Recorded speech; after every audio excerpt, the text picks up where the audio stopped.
Chapter 3058. Translator. Narration Studio Editor. Narration Studio only one to drop in 1,000 years. Oh my god. He's already in the top 300. He's clearly charging into the heaven roll. Prince Xian has completely defied the heavens this time. He's my big brother from now on. No matter what, I have to follow behind Prince Xian. I can't stop earning points. That's more than 4 billion Federation contribution points. I've never seen so many in my life. It's hard not to make a fortune if I follow Prince Xian. Who knows, we might even have a chance to enter the Earth roll. If you can enter the mortal roll in this lifetime, even if it's the 1000th place, I'll carry your shoes. Look, he's already in the top 200. I dare to bet that Prince Xian will definitely charge into the top 100 and enter the heaven roll. F***CK. Are you robbing me? We can bet, but let's switch. I'll bet that Prince Xian can enter the heaven roll. You're so shameless. You must be crazy about points. Tianqing River Federation Affairs Platform. A large number of Prince Xian's fans had gathered here. They were so crowded that not even a drop of water could trickle through. All of them were looking up, and their gazes were focused on a huge display screen. This display screen was originally divided into 3 sections. 3 showed the heaven roll, 1 showed the earth roll, and 1 showed the mortal roll. But now the 1/3 of the screen that showed the mortal roll no longer showed the mortal roll's data. Instead, it showed Yi Xian's data in huge font. It was a shocking sight. What was even more shocking was that Yi Xian's ranking and points on the display screen were still changing. Just as countless Prince Xian's fans were discussing, Yi Xian's ranking and points were temporarily fixed. Earth roll. 199th. Federation contribution points. 667,687,8943 30 million. Ranked 199th on the Earth roll Federation contribution points. More than 6 billion. This data had numbed countless people. But everyone knew that it would change again. This time, if Prince Xian didn't charge into the heaven roll in one fell swoop, that was the top 100, no one would be willing to accept it. In fact, Prince Xian didn't disappoint. The data on the Earth roll changed again. Heaven ranking. 99th. Current Federation contribution points. 967,687,894330000000. Another 100 ranks jumped, and his points increased by 3 billion, reaching more than 9 billion. He was just a little bit away from 10 billion. Heaven leaderboard. 1 to 100. Earth ranking. 101-1000 ranking list of young masters. 1001 10,000. There were countless powerhouses in the entire Wanluo Federation. Just the human race alone had the science and technology faction and the cultivation faction. In addition to the human race, there were many other Federation races in the second universe. There were countless powerhouses, but only the top 10,000 were displayed on the list. Although the data of the top 100 powerhouses on the Heaven leaderboard still changed, as they were still earning contribution points from the Federation, the rankings had not changed for thousands of years. Today was the first time there had been a change in the Heaven list rankings. A former powerhouse on the Heaven list had been pushed down by Yi Xian. This powerhouse was originally ranked at the end of the Heaven leaderboard, 100th. But now, he was at the top of the Earth leaderboard, 101st. When this data change appeared, in a dark space in the second universe, a vicious and sinister murmur was faintly heard. Prince Xian of the human race's immortal dynasty? Good. You have guts. I spent thousands of years to get on the Heaven leaderboard, but today I was pushed down by you in an instant. Just you wait. If Yi Xian was the only powerhouse on the Heaven leaderboard in thousands of years, then this existence was obviously the only powerhouse off the Heaven leaderboard. The former was glory while he was disgrace. It was no wonder that his resentment was overflowing. His voice was stiff. He was obviously not a human. In fact, only about half of the top 100 powerhouses on the Heaven leaderboard were from the human race. The other half were powerhouses from the other Federation races in the second universe. This time, Yi Xian had squeezed out an expert from the Federation that wasn't part of the human race, causing the number of people on the Heaven ranking to increase by 1. For the entire human race, this was a matter of great honor. After all, the Heaven leaderboard rankings had not changed for thousands of years. Suddenly, there was a human on the Heaven leaderboard. Anyone would feel proud and excited. At this moment, the moment Yi Xian rushed onto the Heaven leaderboard, Countless human administrative planets in the third universe and countless fans of the prince cheered in unison. Even many people who were not originally fans of the prince became true fans of the prince from this moment onwards. Moreover, they were hardcore fans. After all, it was rare to see such a genius of the human clan in thousands of years, let alone thousands of years. At the same time, on the immortal planet of the first universe's science and technology faction, in the Imperial Palace, some voices were faintly heard from different corners. Although they were all shocked, the shock was mixed with other meanings. Not all of them were the same. Some were agitated, some were excited, some were resentful, and some were desperate and angry. Oh my God! Old 18th, he actually made it onto the heaven leaderboard? That's impossible. Eldest brother and second brother are the most promising existences to obtain the immortal emperor's throne. They have struggled for so many years, but they are still only on the Earth leaderboard. How could old 18th? Son of a mother. Oh, will your father dare to look down on you this time? Ha ha, ha ha ha. What a powerful guy. This time he went to the first universe to rob. But only such a person is qualified to start a love affair with Ingtai.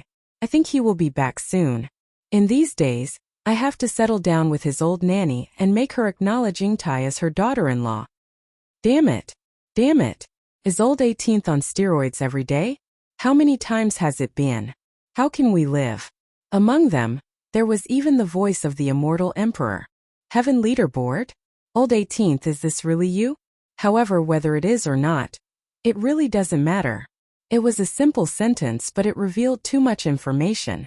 However, this murmur was not heard by anyone. Just as the immortal emperor finished speaking, on the administrative planets of the entire Wanluo Federation, there was a change in Yixian's ranking data. This time it was a 10 by 10 jump, but the degree of shock was far greater than when the rankings jumped from 100 to 200. After all, the entire heaven leaderboard only had 100 names. Yixian was now ranked 99th. Once he jumped from 10 to 10, he would enter the top 10 as long as he jumped 9 more times. That would completely subdue the 3 universes. Such a thing had never happened since the beginning of time. Heaven leaderboard. 89th. Current Federation contribution points. 1267687, 8943 30 million. Heaven leaderboard. 79th. Current Federation contribution points.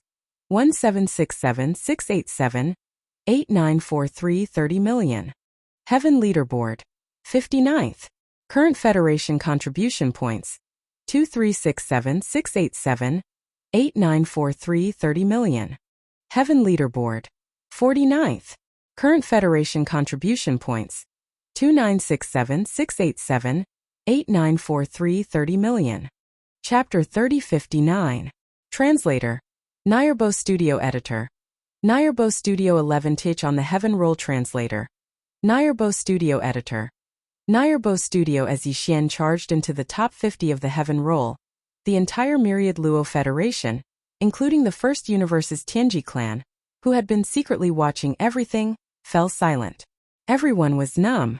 They held their breaths as they watched the Heaven Roll.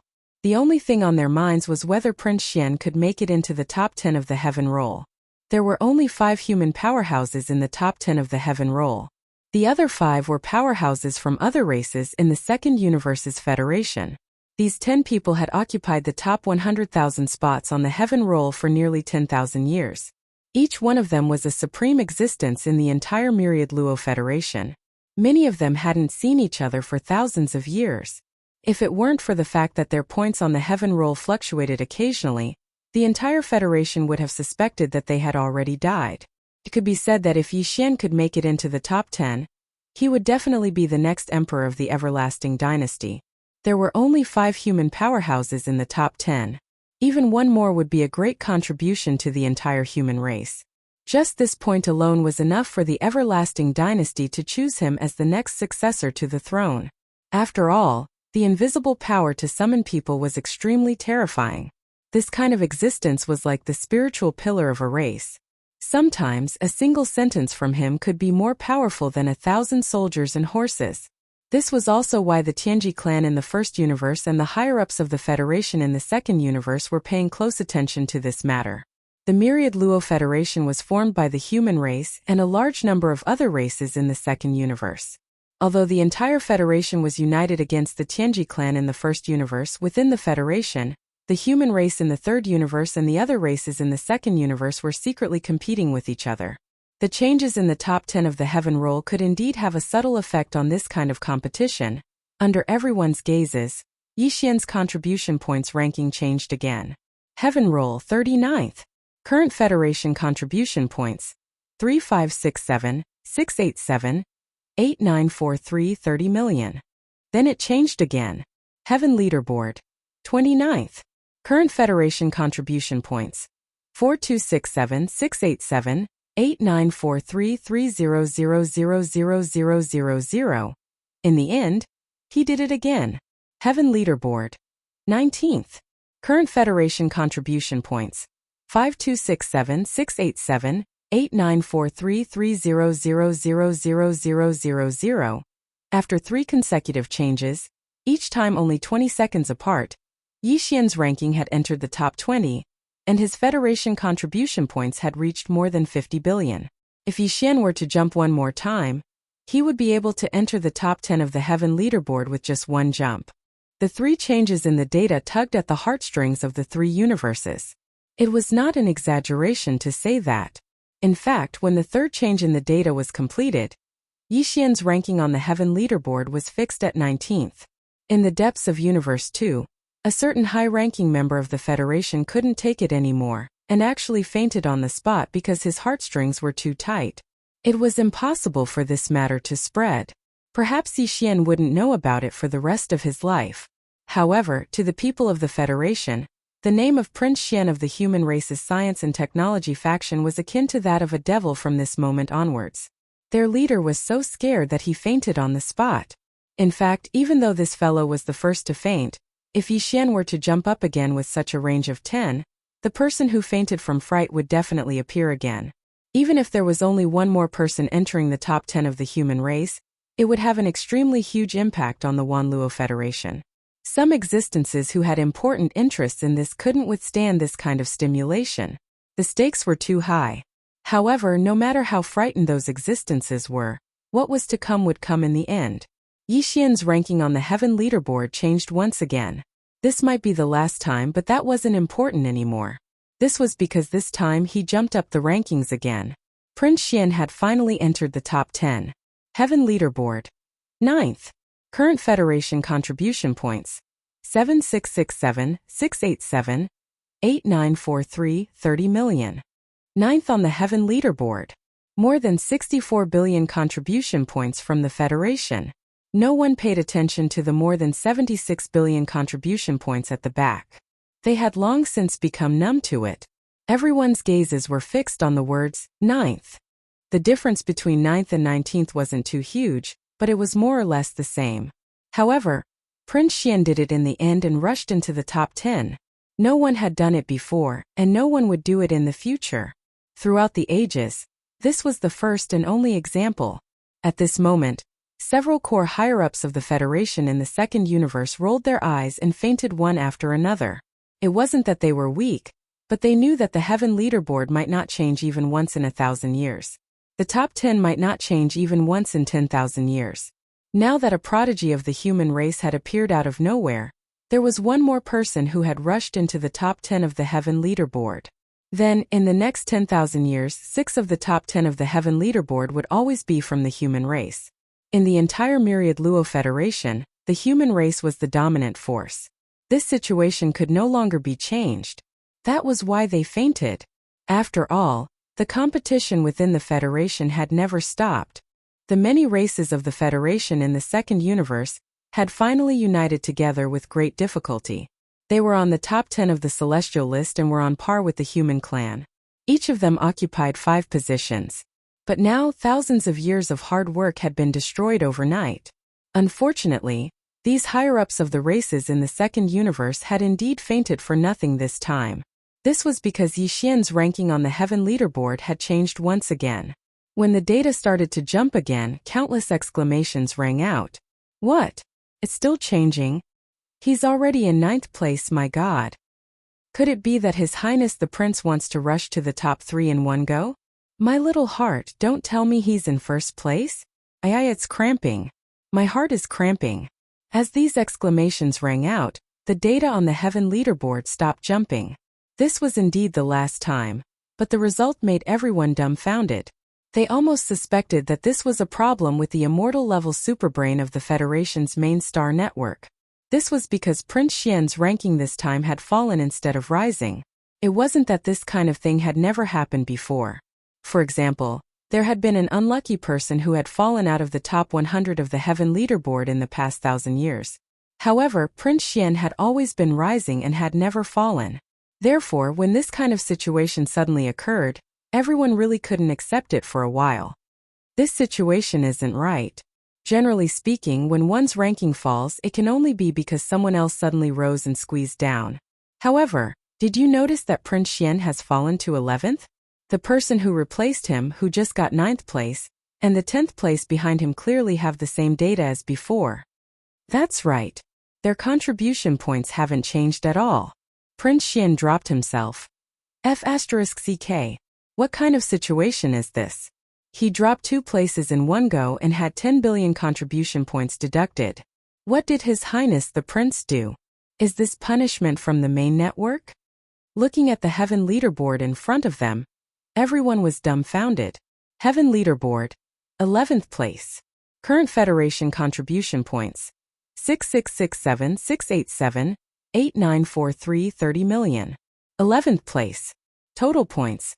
66. 6 billion. Chapter 3060. Translator. Nyobo Studio Editor. Nyobo Studio Overwatch Council of the Federation. In that instant, it was as if time had stopped in the 3 great cosmoses. Everything was deathly silent. The implications were too great, and it had attracted the attention of too many peerless powerhouses. At the same time, because everything that had happened was too bizarre, too many powerhouses were dumbfounded. First, under the watchful eyes of everyone, he had risen from 999th place on the Earth leaderboard to 9th place on the Sky leaderboard. In less than an hour, he had risen by 990 places on the Wanluo Federation's contribution leaderboard. Then, he had suddenly dropped by 2 places, falling to 11th place. However, this drop wasn't caused by the increase of other people's points. Instead, it was caused by the drop in his own points. All of this was even more ridiculous than the melodramatic plots in movies.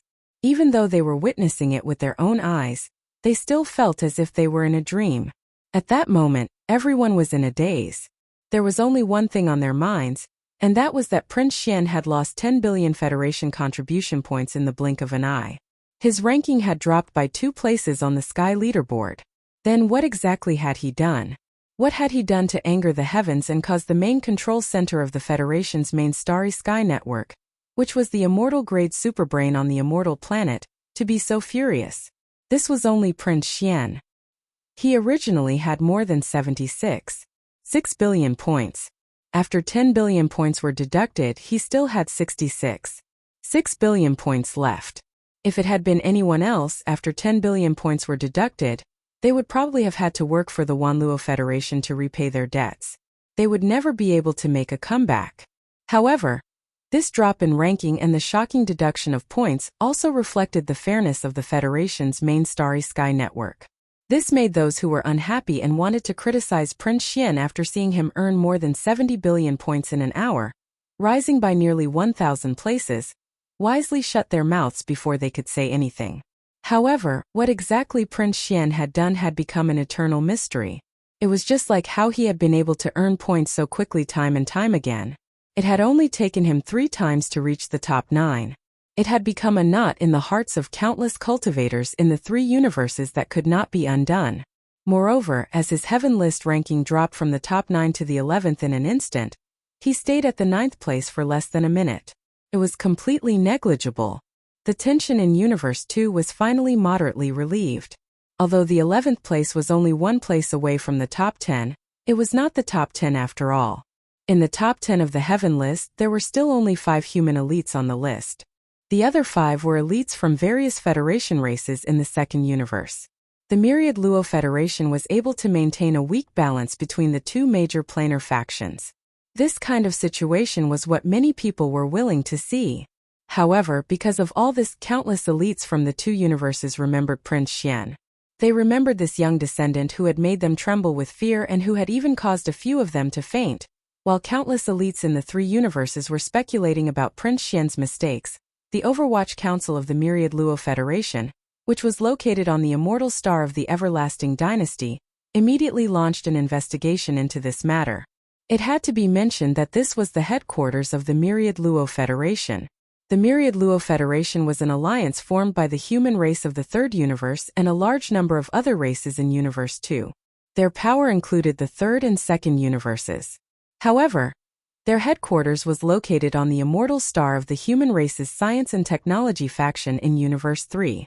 The reason for this was that the mainframe of the star web on the immortal star was an immortal-level starry sky superbrain. This was the only one in the three universes. It was said that the headquarters of the Tianji race also had an immortal-level starry sky superbrain. But this had yet to be confirmed. The Myriad Luo Federation's headquarters was located on the immortal star, not because the Everlasting Dynasty was very powerful. In fact, the Everlasting Dynasty was only the sole overlord of the human race's science and technology faction. On the human race's side, there was also the overlord of the cultivation faction, the Tenju Celestial Palace, which was on equal footing with the Myriad Luo Federation. However, as a federation, their power included the planes of the two universes. What was the most important thing? It was the ability to communicate. This was a technological ability. Although the Tenju Celestial Palace was powerful, it couldn't reach the level of the immortal star in this aspect. It was the same for the other Federation races in Universe 2. Therefore, the immortal star became the headquarters of the Myriad Luo Federation. An area was specially set aside on the immortal star as the Federation's headquarters. Not only were there experts from the Everlasting Dynasty's science and technology faction there, but there were also experts from the Tenju Celestial Palace's cultivation faction.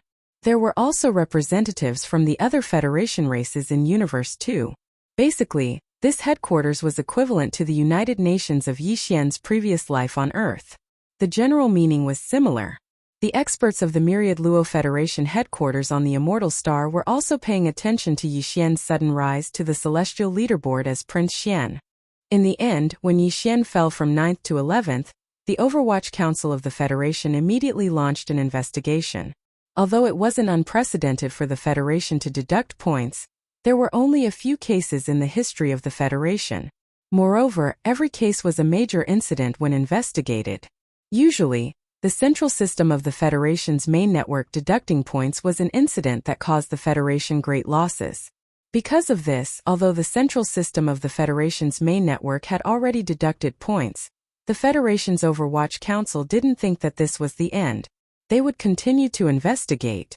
Once it was confirmed that the reason for the deduction of points was that this person had committed a crime that caused great losses to the Federation, the Federation's Overwatch Council would continue to pursue the matter. Moreover, the Federation's Overwatch Council was an independent monitoring organization. Although there were experts from both the human race and the second universe, the current supervisor was the great-uncle of the Immortal Dynasty, who had always supported the Great Prince. He was also the current Immortal Emperor's elder brother, Long Huai. Therefore, when he saw that Prince Xian's points were deducted by a terrifying amount of 10 billion, it wasn't a surprise that the so-called secret investigation was immediately launched. There were many other reasons behind this. The higher-ups of the Federation and the Immortal Dynasty were well aware of this. However, no one would say much about it. Even the Immortal Emperor maintained his silence. No one knew what he was thinking. However, everyone knew that even though Prince Xian's sudden appearance had caused the Immortal Emperor to view him in a new light, and had even listed him as a candidate to be the next heir to the Immortal Dynasty's throne, the Immortal Emperor still wouldn't interfere in this investigation.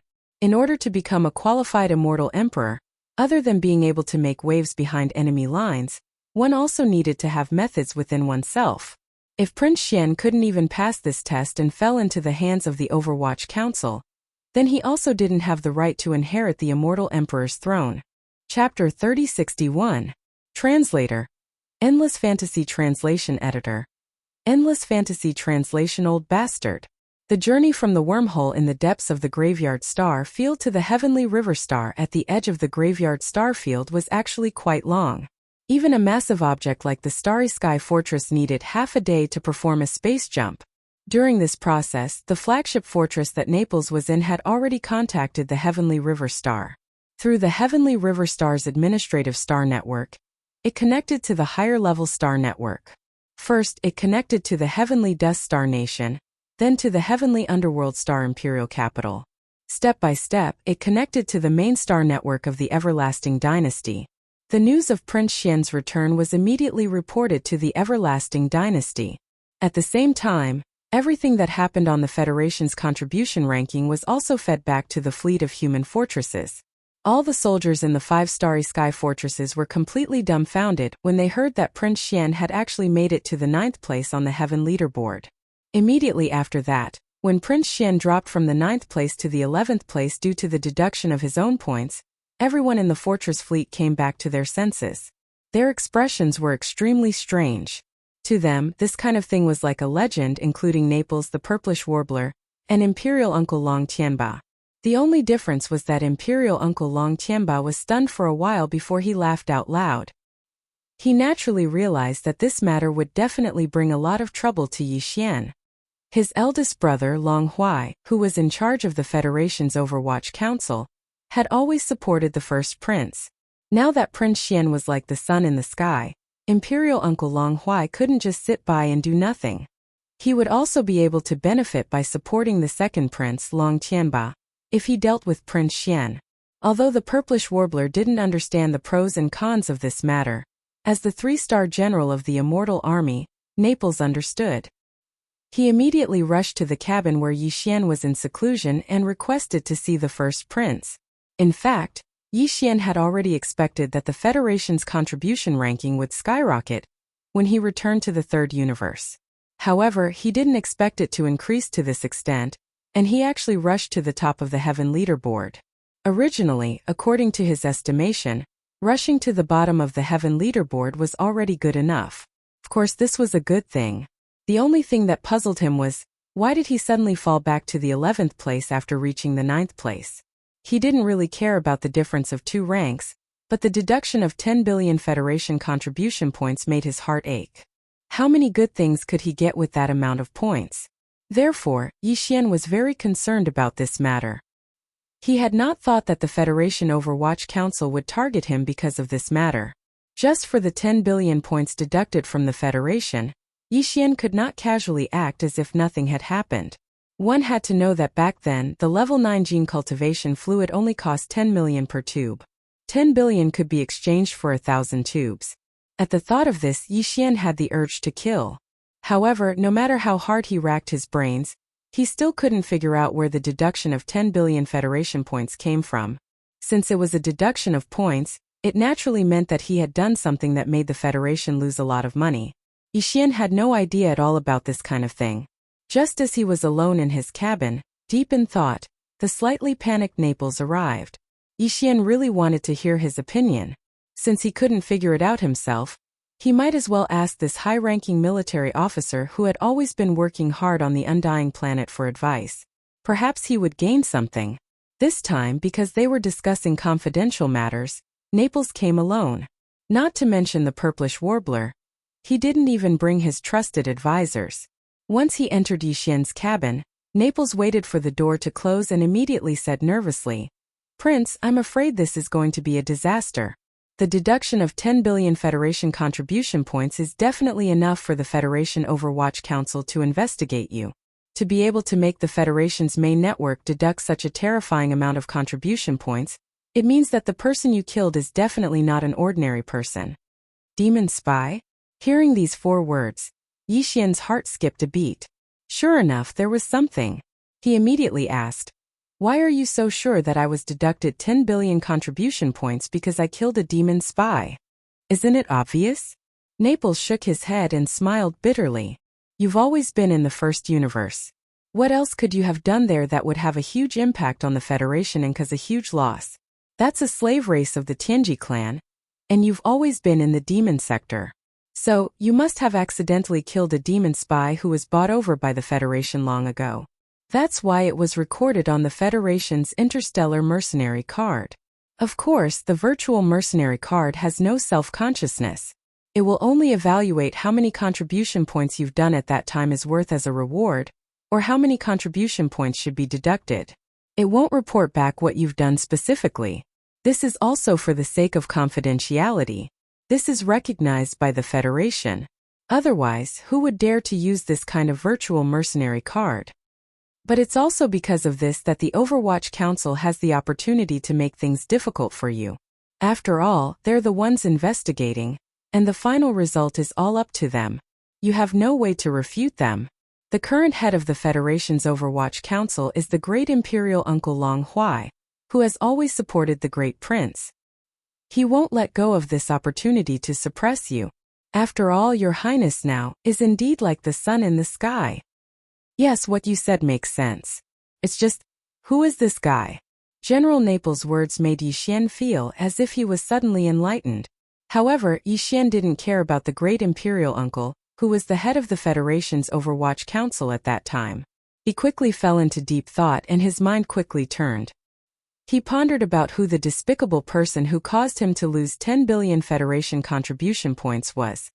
To be able to cause this prince to lose so many contribution points, there's no need to mention how important he is. And the importance of this kind of demon spy is directly linked to the other party's position in the demon race.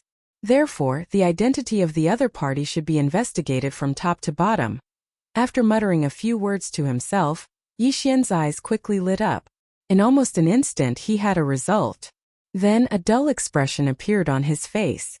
He exclaimed in disbelief. F***ck. The High Priest of the Imperial City, Wenxing. That old guy is actually a spy planted by the Federation in the demon race? That old bastard. This is really F***ed up. What? The first High Priest of the Demon Royal City, Wenxing, died at your hands?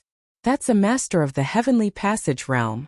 When Naples heard Wenxing's name, he was immediately sure.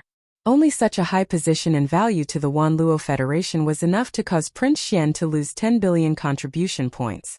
If it were anyone else, they really wouldn't have this right. Chapter 3062. The arrival of the prince. You still have the nerve to say that?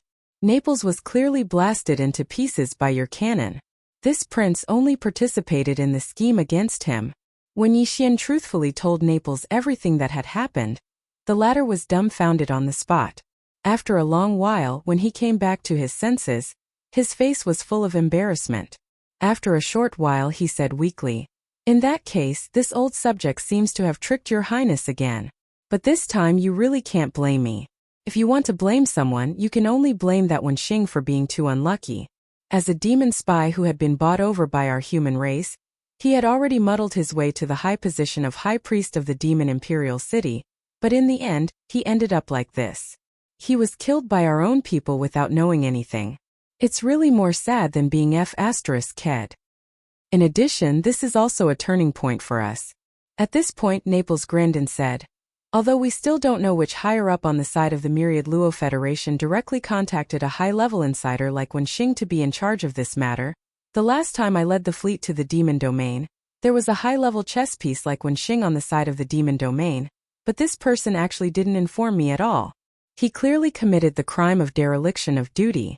In general, he also has to bear a part of the responsibility for Wenxing's death. In the future, when you return to the Immortal Star, if the first Imperial Uncle of the Federation's Overwatch Council wants to use this matter to make things difficult for your highness, at that time, although you and I will more or less bear some responsibility, with this person to share the burden, the responsibility that can fall to the two of us will be neither painful nor itchy. The first Imperial Uncle, Long Huai, will never think that we have such a trump card in our hands. At that time, I'm afraid all his efforts will be in vain, and he will also reveal his sinister face of abusing power for personal gain. Just thinking about it makes me happy. In that case, this old subject actually hopes that he will make things difficult for your highness early on. At that time, Long Huai's sinister scheme will be exposed, but it will instead set off your highness methods and unshakable.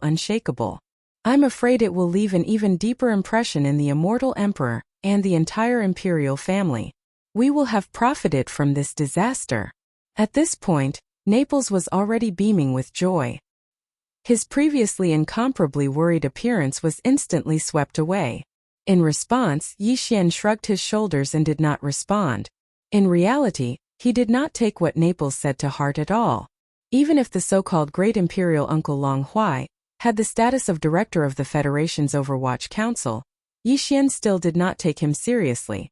Although he hadn't been in the first universe for a long time and Yi Xian's cultivation base had improved rapidly upon his return, he was only about to break through to the fourth major realm, the planet grade.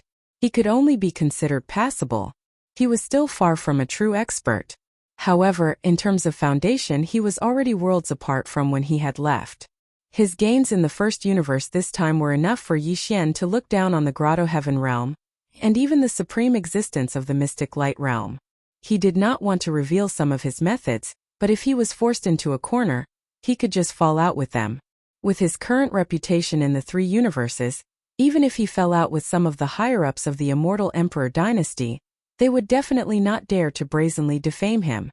Not long after, the fortress beneath his feet trembled slightly and stopped. It was obvious that they had arrived at the Sky River planet.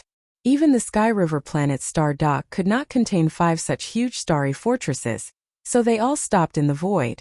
In any case, they did not need to resupply. This time they had not been in the first universe for a long time, and they had not experienced any great battles. The 5 starry fortresses were not very rich in resources yet.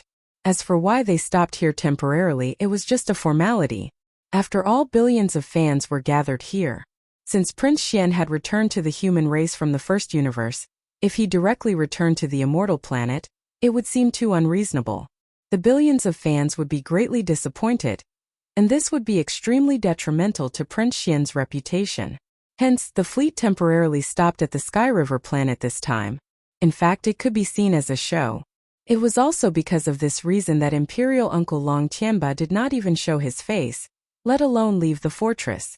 What the eye does not see, the heart does not grieve over. Similarly, in order to show that they were close to the people, there was no ostentatious effect. Not many people walked out of the fortress. Yi Xian, the purplish warbler, the Neapolitan admiral, and his 2 trusted generals were present. Apart from that, there was also a group of personal guards, all of whom were lieutenants of the Immortal Army. There were only 20 people in total. Such a huge fortress fleet, but after the doors of the flagship fortress opened, less than 30 people appeared.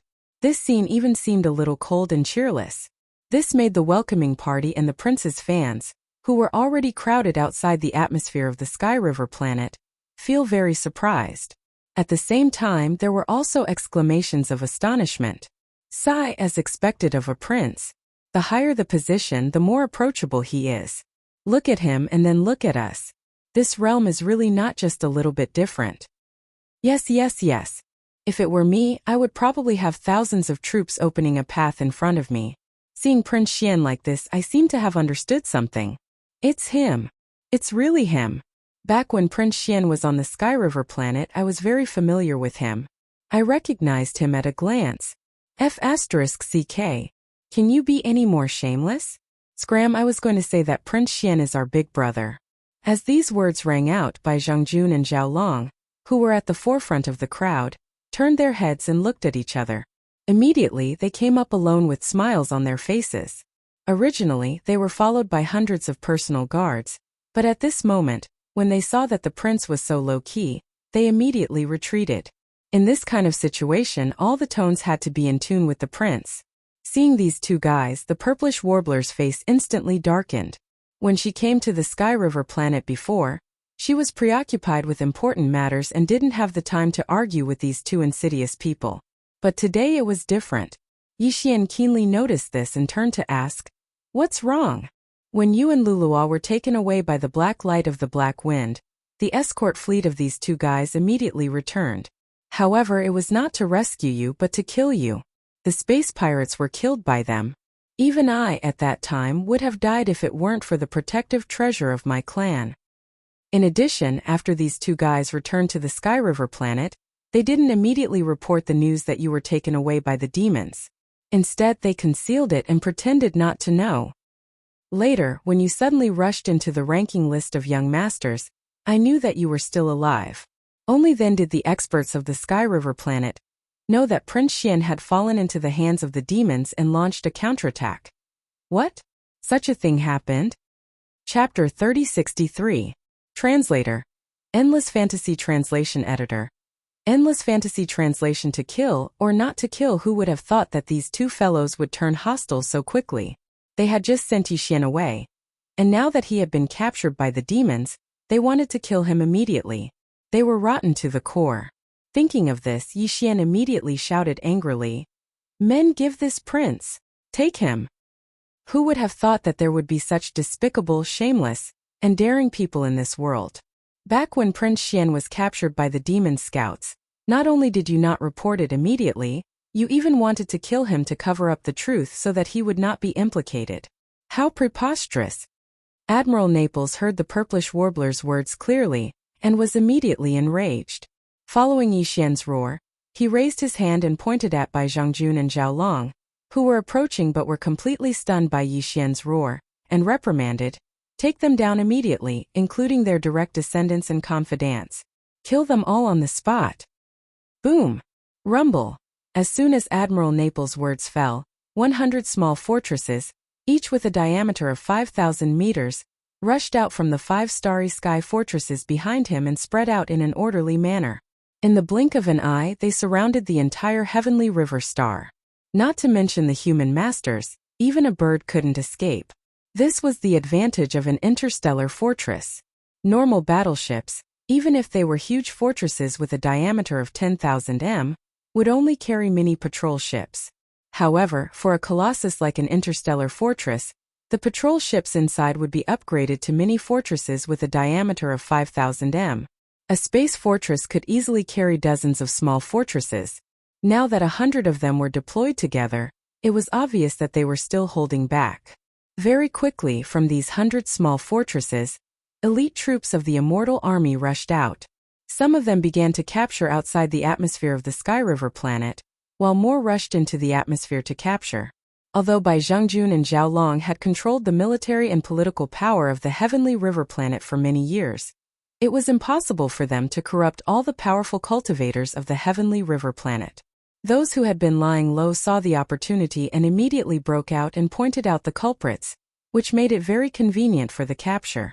For a moment, the entire Sky River planet was filled with killing intent. Yi Xian stood in the void with his hands behind his back. The large number of Prince Xian's fans, who had come to welcome him, now understood the truth of the matter. When they thought of how Bai Zhongjun and Zhao Long had almost killed Prince Xian, if it weren't for Prince Xian's shocking methods, they would have been killed in a foreign land, no one would know. After this news spread, it instantly caused an uproar and commotion both inside and outside the Heavenly River planet. The elite battle teams of the Immortal Legion escorted Bai Zhongjun and Zhao Long's trusted aides to gather at the atmosphere. Along the way, they were occasionally met with some angry fans of the prince who rushed into the crowd and shouted for them to be killed. This continued for nearly 2 hours before everything finally came to an end. The efficiency of the Immortal Army's elite troops was indeed amazing. Bai Zhongjun and Zhao Long had been operating on the Sky River planet for many years, so their influence was very deep. However, no matter how deep the hidden forces were, they were all dug out in just 2 hours. At this moment, a large number of people were escorted to the star dock outside the atmosphere of the Sky River planet. Around them were the elite troops of the Immortal Army. In the center, there were more than 10,000 of the Sky River planet's vermin led by Bai Zhongjun and Zhao Long. These guys were the two's confidants who had followed them for many years. Naples even let some people who didn't have a deep relationship with them go. He only gave them a warning. At this time, these 10,000 people were all kneeling in the void, kowtowing and begging for mercy. Almost all of them were crying in pain. There were also experts among them such as Zhao Long, who was in the Black Hole realm. However, with Naples a supreme existence in the mystic light realm, at the side, he couldn't even think of resisting. What's more, they were facing the Immortal Army from the Imperial Capital's Immortal Planet, and the one who gave the order was Prince Xian. Even if they escaped, no matter how big the third universe was, there was no place for them to hide. Their only chance of survival was to beg for mercy. Long Xian, what are you doing? Do you want to carry out a massacre? There are more than 10,000 people here. and many of them are soldiers of the Heavenly Dust Empire. Although you are a prince of the empire, you have no right to kill them. Right at this moment, Imperial Uncle Long Tianba, who had been holed up in the flagship fortress all this time, came out with a group of personal guards. He deliberately shouted so that all the powerhouses watching from outside Heavenly River Star could hear him clearly. Naturally, he wasn't here to save people. He couldn't be bothered to care about the life and death of these people. The reason why Long Tianba had appeared was because this was clearly a good opportunity to suppress Prince Xian's reputation. He couldn't miss it. If Yi Xian gave up on killing these 10,000 Sky River planet vermin because of his shout, then this matter would leave him with a weak impression. If Yi Xian insisted on doing things his own way, then the result would also be disadvantageous to Yi Xian. He would give others the impression that he killed indiscriminately and cruelly. No matter how he looked at it, he was the one who had taken advantage of the situation. At this moment, Long Tianba's heart was blooming with joy. He thought to himself, "You're the one who brought this upon yourself. Since you insist on creating more problems, then don't blame me for taking advantage of you." Yi Xian and Naples exchanged glances. Just as the latter was about to step forward and take responsibility for this matter, Yi Xian reached out and stopped him. A cold smile appeared on Yi Xian's face as he glanced at Imperial Uncle Long Tianba, who was gradually approaching him. He coldly laughed and said, "Imperial Uncle Tianba, aren't you being a bit of a busybody? You?" Long Tianba's expression darkened when he heard such unrestrained ridicule. He was about to explode. However, Yi Xian didn't give him the chance to do so. He pointed at Bai Zhengjun and Zhao Long, who were kneeling on the ground, and said in a clear voice, "Bai Zhengjun has a mysterious fleet in his hands and has been robbing people all over the Sky River Galaxy. This matter has long been a public secret. Ask all the experts on the Sky River Galaxy. How many of them don't know about this?" Zhao Long has spies planted in the Sky River Galaxy Federation's platform all year round. As soon as he discovers that any expert has a large amount of planet core source, or has exchanged for a precious treasure, he immediately sends people to follow them. As soon as that person leaves the Sky River Galaxy, he secretly sends out a fleet to intercept and kill them. How many experts in the Sky River Galaxy have silently disappeared all these years? Even this prince was targeted by him when he exposed himself on the Sky River Galaxy Federation's platform and was almost killed. That's right, this prince doesn't have an official position, so I don't have the qualifications to kill the two of them and their accomplices. However, this prince registered as an interstellar mercenary on the Sky River Galaxy. This is the place where this prince began his path to the final trial. It wouldn't be an exaggeration to say that the Sky River Galaxy is this prince's second home. Chapter 3064.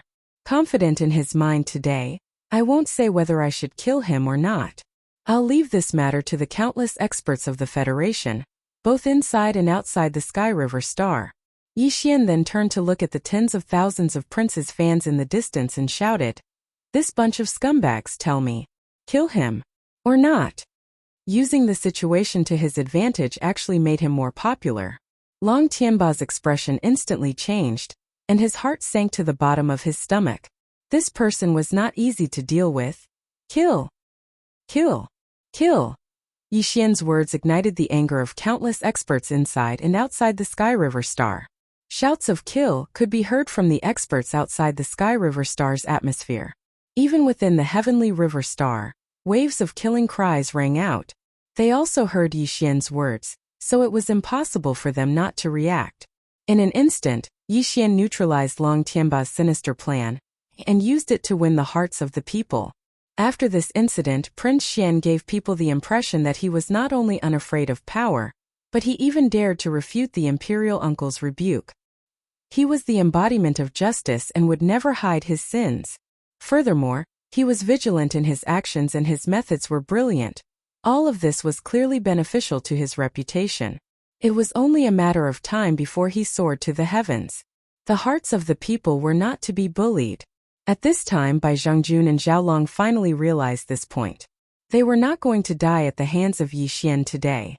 Instead, they were going to die at the hands of the countless experts in the Sky River Star sector who had been bullied by them. Kill! Following Yi Xian's order, The large number of elite soldiers of the immortal army who were watching over these 10,000 vermin raised their swords and chopped off their heads one by one. With the development of the current era, this kind of execution by decapitation had long been abolished. The scene of more than 10,000 people being beheaded at the same time was not worth mentioning.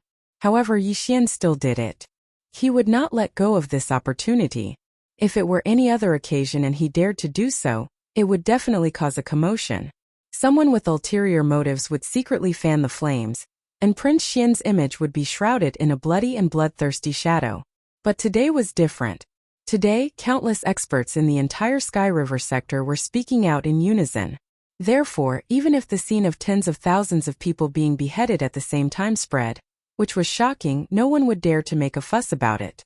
That would be a crime against the whole world. Instead, it was Emperor Xian who took advantage of this matter without any risk and displayed an iron fist. It was not a bloodthirsty slaughter, but a righteous and iron-blooded one. There was a big difference between the two. The former was disadvantageous to him, while the latter could increase his reputation. And this time, Yi Xian had successfully achieved this with the help of the anger of countless experts in the Sky River sector. Not only did Long Tianba fail to add insult to injury, but he also added fuel to the fire by increasing Yi Xian's reputation. This result made him so angry that he almost vomited blood on the spot. At the same time, it made him deeply realize how difficult it was to deal with this Prince Xian. Suppressing his anger, he looked deeply at Yi Xian with an expressionless face and snorted coldly. Then, he turned around and led his personal guards back to the flagship fortress. Tens of thousands of heads fell to the ground. The atmosphere of the Sky River sector was filled with blood. However, the entire Sky River sector was filled with thunderous cheers at this moment. The name Prince Xian gradually became the main theme of the cheers of hundreds of millions of people. Some experts who were not fans of the prince had also become fans of Yi Xian after this incident. This was because he had swept away the haze of the Sky River sector and returned this sector to a clear and bright sky. Many of these experts were not citizens of the Sky River sector, but they had stayed here for many years. This was because this sector was rich in star nuclei, which were the best resources for cultivation. Following the deaths of Bai Zhongjun and Zhao Long, the military and politics of the entire Sky River sector fell into a state of vacuum. Yi Xian did not take this opportunity to plant his own men. That would make his previous actions suspicious of him for personal gain. The losses would outweigh the gains. He had only appointed a high-ranking officer from the remaining garrison of the Heavenly River planet, who had not colluded with Zhao Long. He ordered him to temporarily take charge of the affairs of the Heavenly River planet, while waiting for a new planet manager and garrison commander to be assigned to the Heavenly Dust planet. After news of this spread, Prince Xian's reputation increased again. In fact, after Yi Xian eliminated Bai Zhongjun and Zhao Long, there were many people secretly watching his subsequent actions. Without a doubt, Yi Xian did not disappoint them. In order to avoid suspicion, he left with the Naples Fortress fleet on the second day and headed to the Tianquan Star, the capital of the Tianquan nation. There was a large wormhole there. After jumping through it, one would be able to reach the Tianming Star, where the capital of the Tianming Empire was located. After jumping through a few more wormholes, one would be close to the Immortal Star, the imperial capital of the Everlasting Dynasty. At this moment, Yi Xian, Admiral Naples, a few of his trusted advisors, and the Purplish Warbler were having a meal in the command cabin on the top floor of the flagship fortress. The food was simple but exquisite.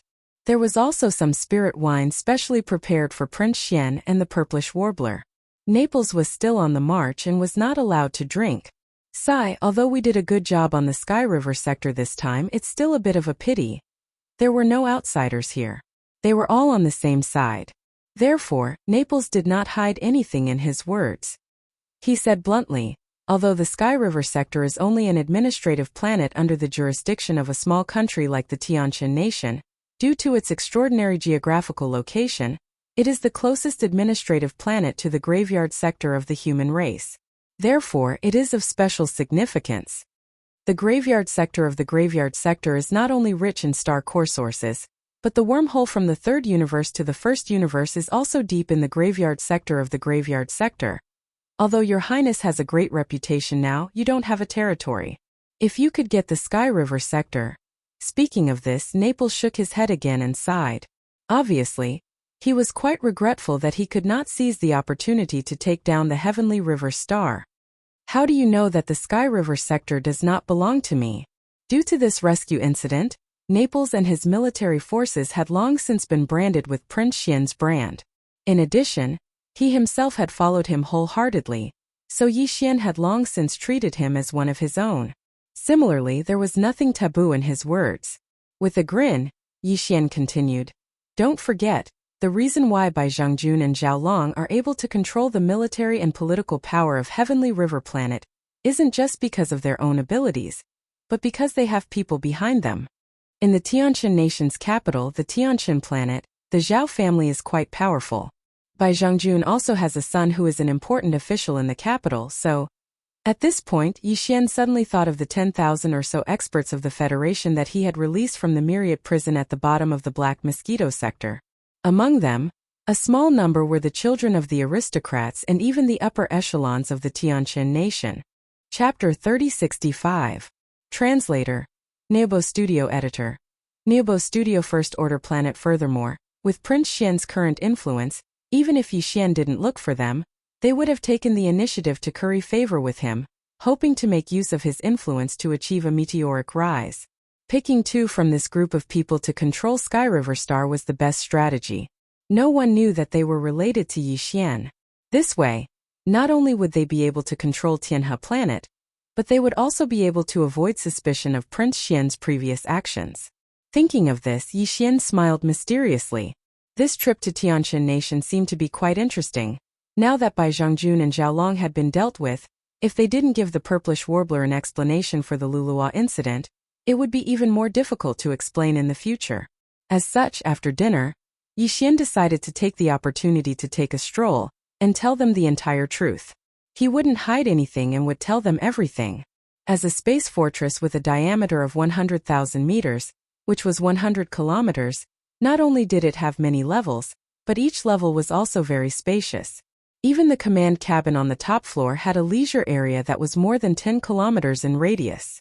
The walls of the fortress around this area were one-way transparent. You couldn't see anything from the outside, but from the inside, you could see the boundless starry sky. As a leisure area for the officers and soldiers of the command cabin on the top floor to relax, it was completely like a vacation area. There was a large amount of tropical rainforest plants, a natural beach, and a swimming pool. There were even some open-air bars and the like. At this time, Yi Xian and the Purplish Warbler were strolling in this area. The surrounding environment gave them the illusion that they were in a vacation area on an administrative planet, not a space fortress. The two of them didn't stroll in the crowded areas. Instead, they walked in the secluded tropical rainforest. The Purplish Warbler seemed to have realized something and kept silent. She clenched her small fists slightly and was a little nervous. Yi Xian didn't mention Lulua, so it was impossible that she didn't notice. "I'm sure you've guessed it. Lulua," she sighed.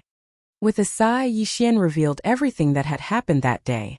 In the end, he said, "When Lulua was smashed into pieces by Ba Chai, I was caught off guard and couldn't react at all. What made me feel most guilty was that at that time, in order to delay and wait for a chance to escape, I deliberately released the warbler's mind to deceive Ba Chai and make him think that I was a warbler.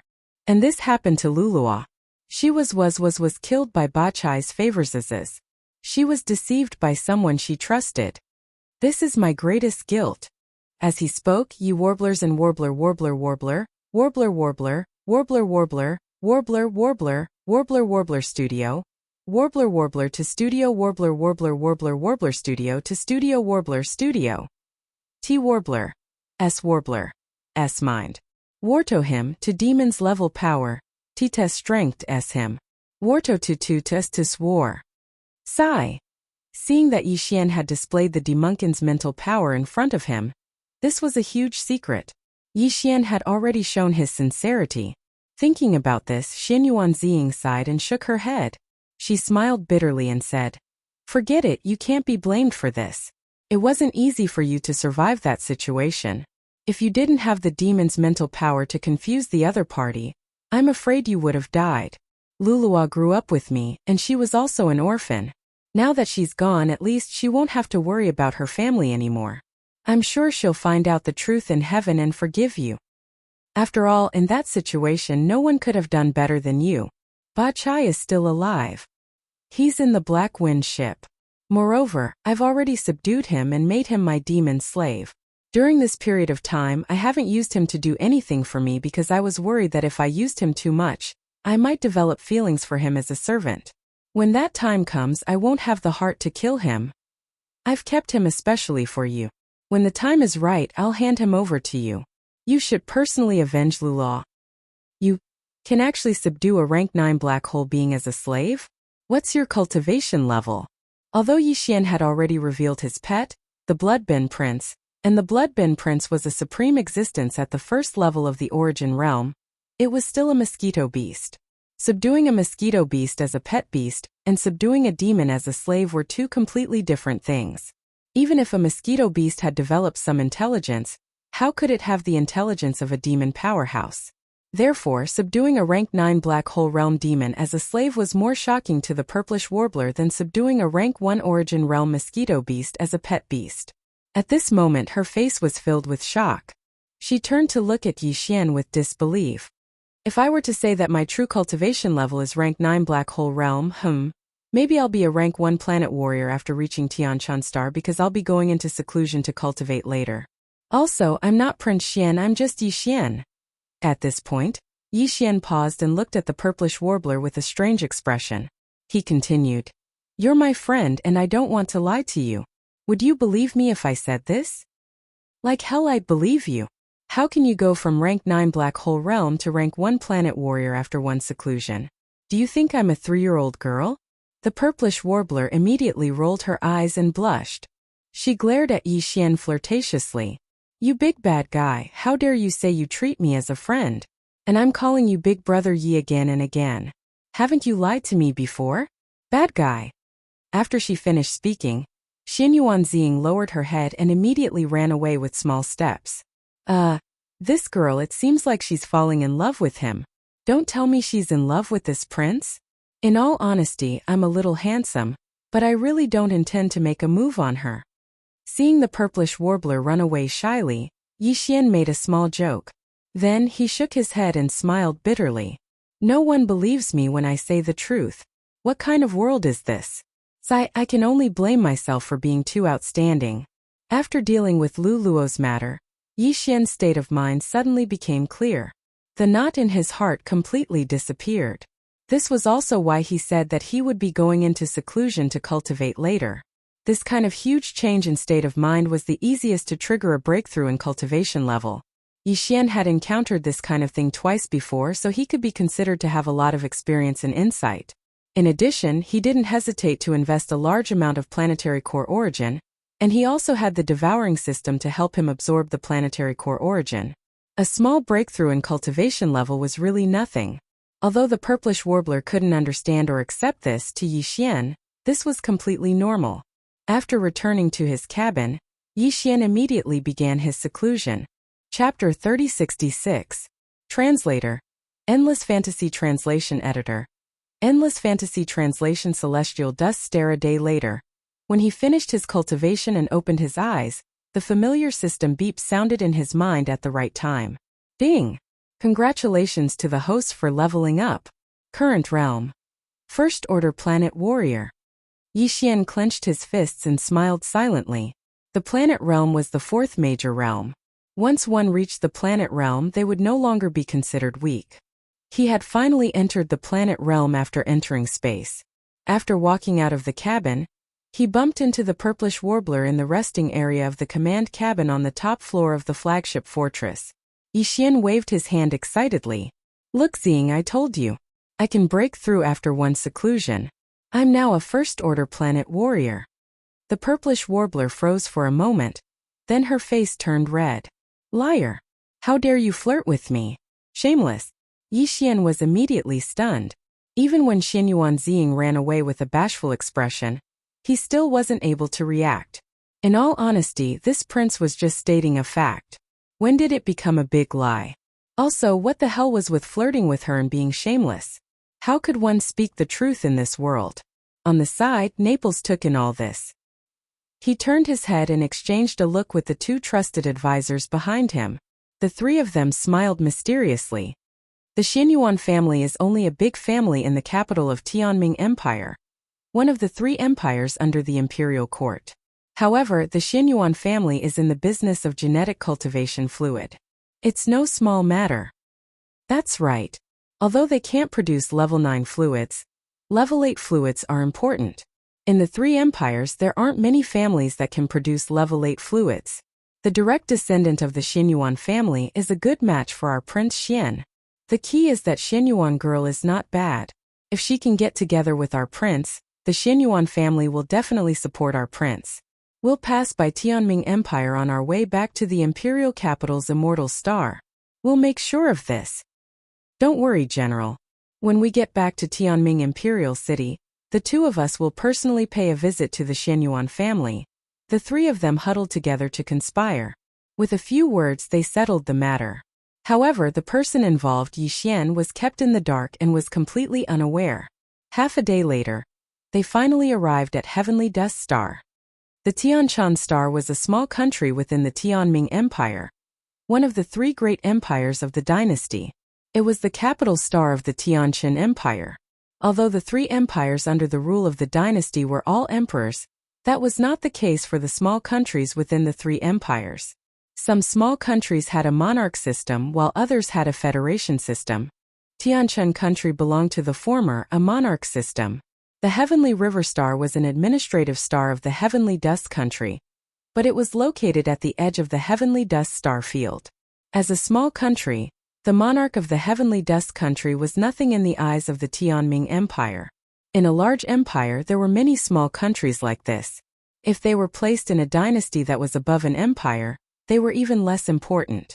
A 3-star general of the dynasty, the monarch of such a small country, could only carefully accompany him. They did not even dare to breathe loudly.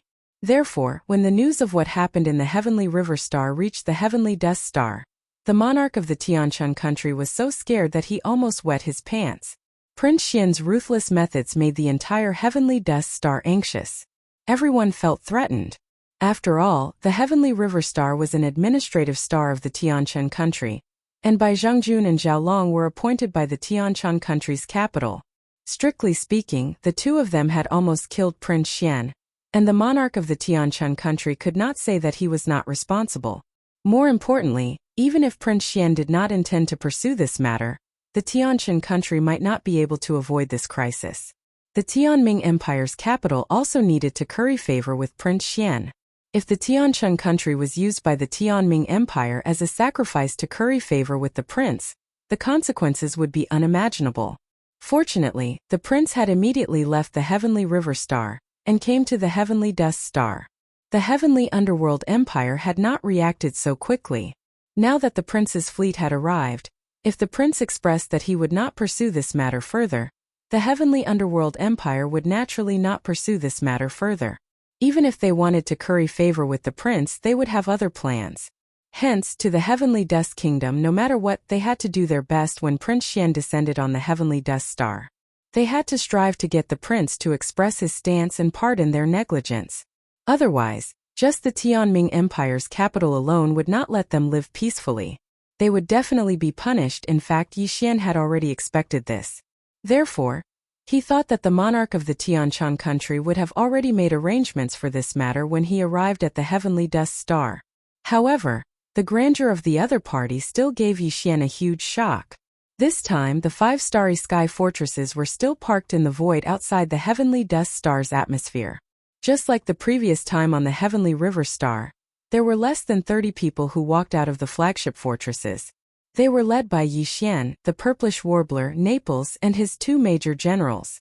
The rest were a few guards. In front of them, outside the Heavenly Dust Star's atmosphere, there was a black mass of people. Other than the welcoming party arranged by the monarch of the Tianshan country, there were close to 10,000 people kneeling in the void. There were men and women, old and young. They were the members of the Bai family and the Zhao family and their trusted aides. They were all tied up by the monarch of the Tianshan country and brought out of the Heavenly Dust Star's atmosphere. This was clearly a sincere apology to Prince Xian. All the members of the Bai family and the Zhao family, regardless of whether they were in cahoots with Bai Zhongjun or Zhao Long, were all used as sacrificial lambs. They would rather kill the wrong person than let them go. "Welcome, Your Highness." Just as Yi Xian saw this scene and frowned slightly, the black mass of people in front of him all knelt down, including the monarch of the Heavenly Dust Star and a bunch of important ministers. With Prince Xian's status as a prince of the royal family, he might not have to do this in the three big empires. The emperor was also an important minister of the empire and didn't need to kneel. However, in the small countries under the three big empires, the monarchs of these small countries had to kneel in front of the princes of the empire. These people are all from the Bai family and the Zhao family? Yi Xian stood in the void with his hands behind his back and raised his hand. As he spoke, his gaze shifted from the tens of thousands of sinners to the swollen monarch of the Tianshan country. "Monarch, please stand up and speak. Everyone stand up. I don't like this. We don't dare. Your Highness, you are the monarch." The monarch of the Tianshan country was so frightened that cold sweat broke out on his forehead. As he stood up, he hurriedly tried to be polite. "All of you stand up too." Chapter 3067. Translator. Henny Translations Editor. Henny Translations receiving gifts until hand cramps. However, I see that many of these Bai and Zhao family members are women and children. How could they be related to this matter? Disperse. The empire will not tolerate those who are guilty. However, we cannot kill innocent people, even if they are the family members of the guilty. Otherwise, how can the empire's laws be followed? Among these Bai and Zhao family members, if they have an official position, we can investigate whether they have committed any crimes. Those who are guilty will be punished accordingly. As for those who are innocent, we will treat them like other family members without an official position and release them together. This prince is not someone who kills indiscriminately. Emperor of Tianshan country, don't ruin this prince's reputation. With the last sentence, Yi Xian's tone turned stern, scaring the emperor of Tianshan country so much that his entire body trembled. He hurriedly said that he did not dare to do so. Then, he followed Yi Xian's instructions and ordered the surrounding Tianshan country soldiers to disperse the Bai and Zhao family members who were kneeling on the ground. Of course, they were brought into Tianshan Star. Next, they had to follow Prince Xian's instructions and investigate whether these two family members with an official position had committed any crimes. As for those innocent officials and the family members of the two families, the emperor of Tianshan country obviously didn't dare to act rashly. He could tell that his attempt to flatter Prince Xian had hit the nail on the head. Prince Xian was righteous and wasn't the kind of person who would cut the grass for personal gain. This was something that even he secretly admired. In fact, Yi Xian's words and actions surprised even Naples and the two trusted advisors behind him.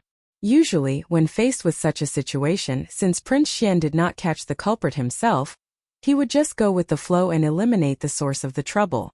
However, Yi Xian did the exact opposite. Once this matter spread, Prince Xian's reputation would obviously rise to another level. Regardless of whether it was Prince Xian's deliberate actions or whether he had always been this way and acted as he pleased, just this point alone was enough to make Naples and his direct subordinates follow Prince Xian even more loyally to conquer the world. Such a master was either benevolent and brave, or wise and resourceful. If she didn't follow him, who else could she follow? Even the purplish warbler was staring at Yi Xian from behind. She didn't speak for a long time, but there was a glimmer in her eyes. She could see that all of this was Yi Xian's true intentions. It was also because of this that the purplish warbler's intentions towards Prince Xian became even stronger. Thinking of this, purplish warbler's face turned red. She spat in disdain and whispered in a voice that only she could hear. "Big liar! Seizing the opportunity to tease me again, how shameless!" If Yi Xian heard this, he would probably faint from anger on the spot.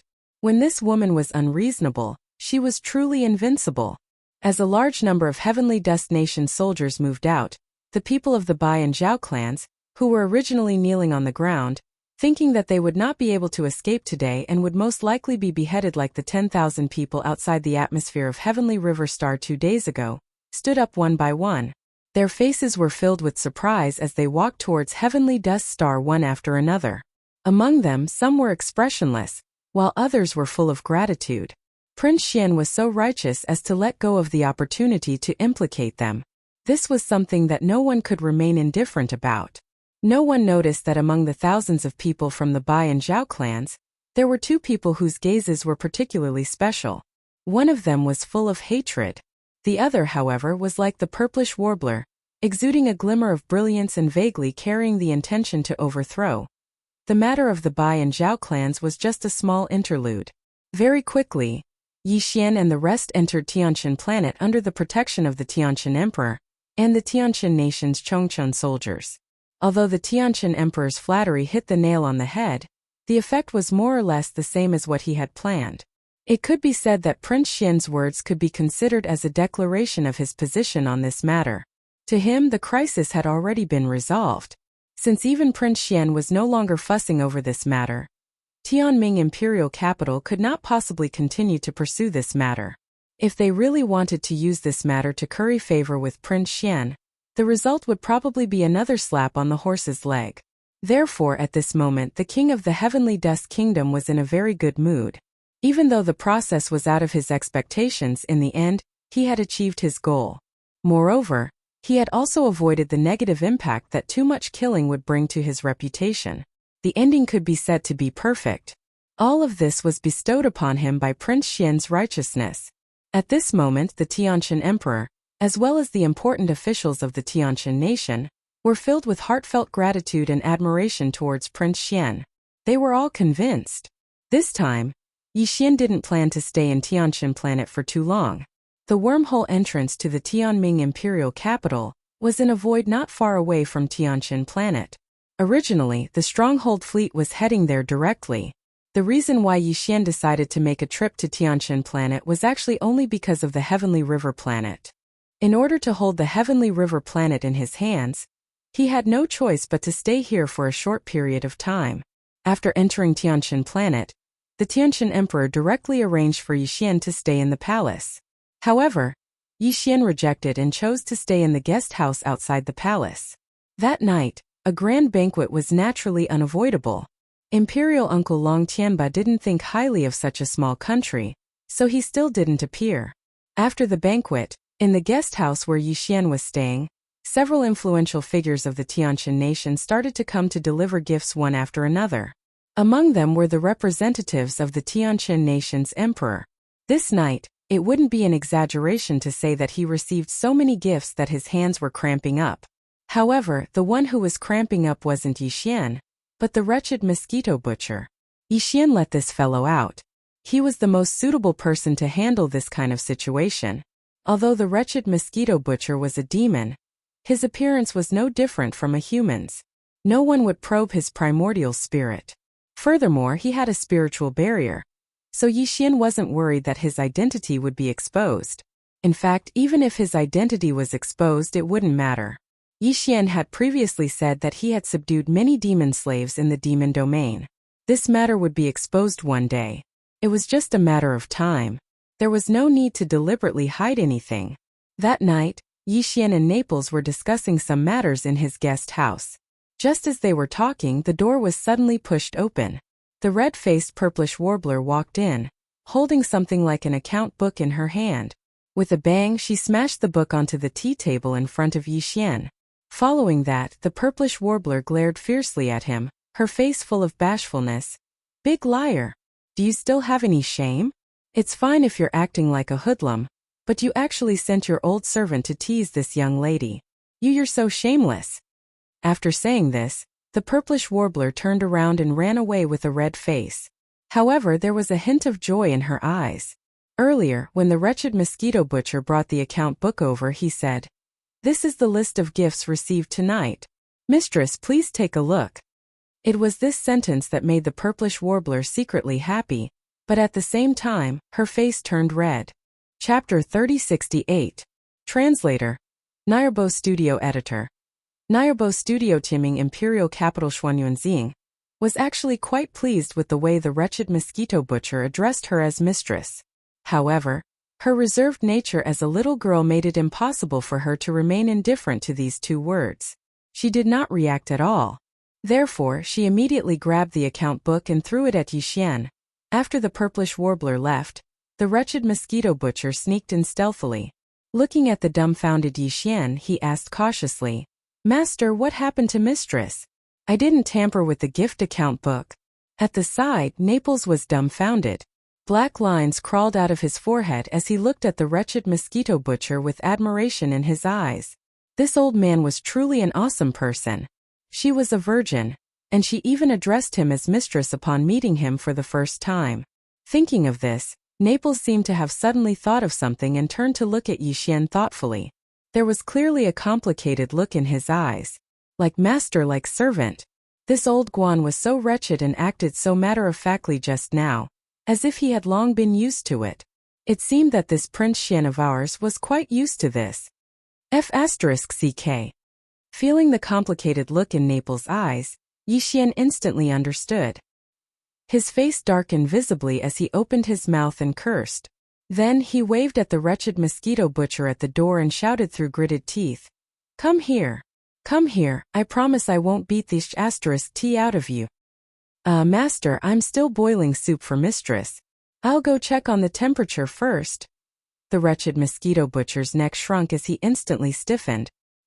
He casually found an excuse and turned to run away.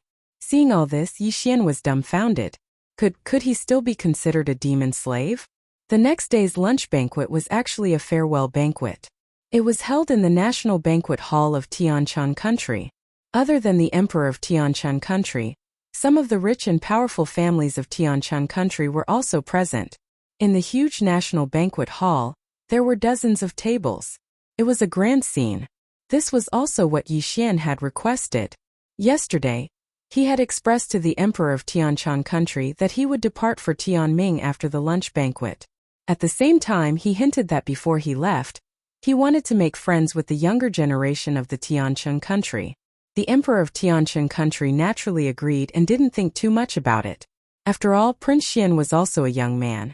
It was understandable that he liked to make friends with young people of the same generation. Therefore, he gave the order to relax the conditions. Some of the upper echelons of the prominent families in the Heavenly Dust Star Nation could bring one or two of their geniuses to attend the banquet. At this moment, it was time for lunch. After entering the banquet hall, Yixian looked around. There were more than 1,000 people at dozens of tables, and there were quite a few familiar faces. About 30 to 40 years old. They were the 10,000 or so Federation elites that he had released from the Black Mosquito ship's Demon Scout Fortress. After all, the Tianshan country was the small country closest to the Graveyard Meteorite Star region. Under such circumstances, among the 10,000 or so Federation elites that he had rescued from the Black Mosquito ship, only a few dozen of them belonged to the Tianshan country. This was actually a very small proportion. These people didn't know that Yixian was Prince Xian of the Empire of Tianming back then. Therefore, they had always been upset that Yixian had cheated them of many treasures and made them swear a Dao oath. But now, as Yixian's identity as Prince Xian was made public, they didn't beat their chests and stomp their feet. In their opinion, the Dao oath that Prince Xian made back then was clearly a test for them. Otherwise, with Prince Xian's identity, why would he need to do that? At this moment, seeing Prince Xian again in the Tianshan country's National Banquet Hall, these people were all excited. However, due to the restrictions of the environment, they couldn't take the initiative to meet Prince Xian. Otherwise, they would have swarmed up to him. These dozens of people were basically the young geniuses of some of the clans in the Heavenly Dust Country, or important figures in their clans. Yixian took in their figures and at the same time, gave the Devouring system the order to connect to the Heavenly Dust Country's star network and search for and investigate the backgrounds of these fellows. Soon, he chose 2 clans as his subordinates to control the Heavenly River planet for him. Of course, everything didn't need to be said. Outsiders couldn't see anything strange, but Yixian and these people knew each other very well. It was impossible that these 2 clans didn't appreciate his help, and instead treated the Heavenly River planet as their own private territory. With that kind of intelligence, it was impossible for them to be qualified to appear in the Tianshan country's National Banquet Hall today. These 2 clans were the Wang clan and the Li clan of the Tianshan country. The young masters of these 2 clans were the people that Yixian rescued in the scout fortress of the Black Mosquito Star. At this moment they were looking at Yixian with shining eyes. These 2 brothers have handsome faces and well-developed foreheads. One look and I can tell that they are people who can take on important responsibilities. Your Majesty, it just so happens that there isn't anyone in charge of the Heavenly River planet's military and government. It can't be empty forever. This is all because of me, so I can't completely ignore it. If I can't make a decision on this before I leave, I'm afraid I'll always be worried about it. It's rare to see two extraordinary young people in this banquet hall today. Why don't the two of them take on the role of Heavenly River planet's planet leader and military commander? As he spoke, Yi Xian raised his hand and pointed at the two young masters of the Wang clan and Li clan. The two of them trembled violently, and they were so excited that blood flowed out of their noses. Although they were indeed good-looking, it was a little unsightly when they were mixed with the blood gushing out of their noses. However, Prince Xian had already said that the two of them had handsome faces and well-developed foreheads. The Tianchun country's upper echelons couldn't help but take a few more looks. Needless to say, the more they looked at the two of them, the more they found them pleasing to the eye. Anyway, someone had to take on the role of planet leader and military commander of the Heavenly River planet. It didn't matter who these two positions were given to, right? If they could take this opportunity to give Prince Xian some face, it was naturally the best. It was definitely a good deal with no losses. With that thought, the Tianchun country's emperor immediately decided on this matter. The Li clan and Wang clan could be considered to have a meteoric rise and soar into the sky. The young masters of their clans were already the planet leader and military commander of the Heavenly River planet at such a young age. It was probably impossible to find such a promising young talent in the entire Tianchun country. More importantly, all of this was personally appointed by Prince Xian, who was like the sun in the sky in the entire everlasting dynasty. The significance of this was extraordinary. The grand future of these two young people was just around the corner.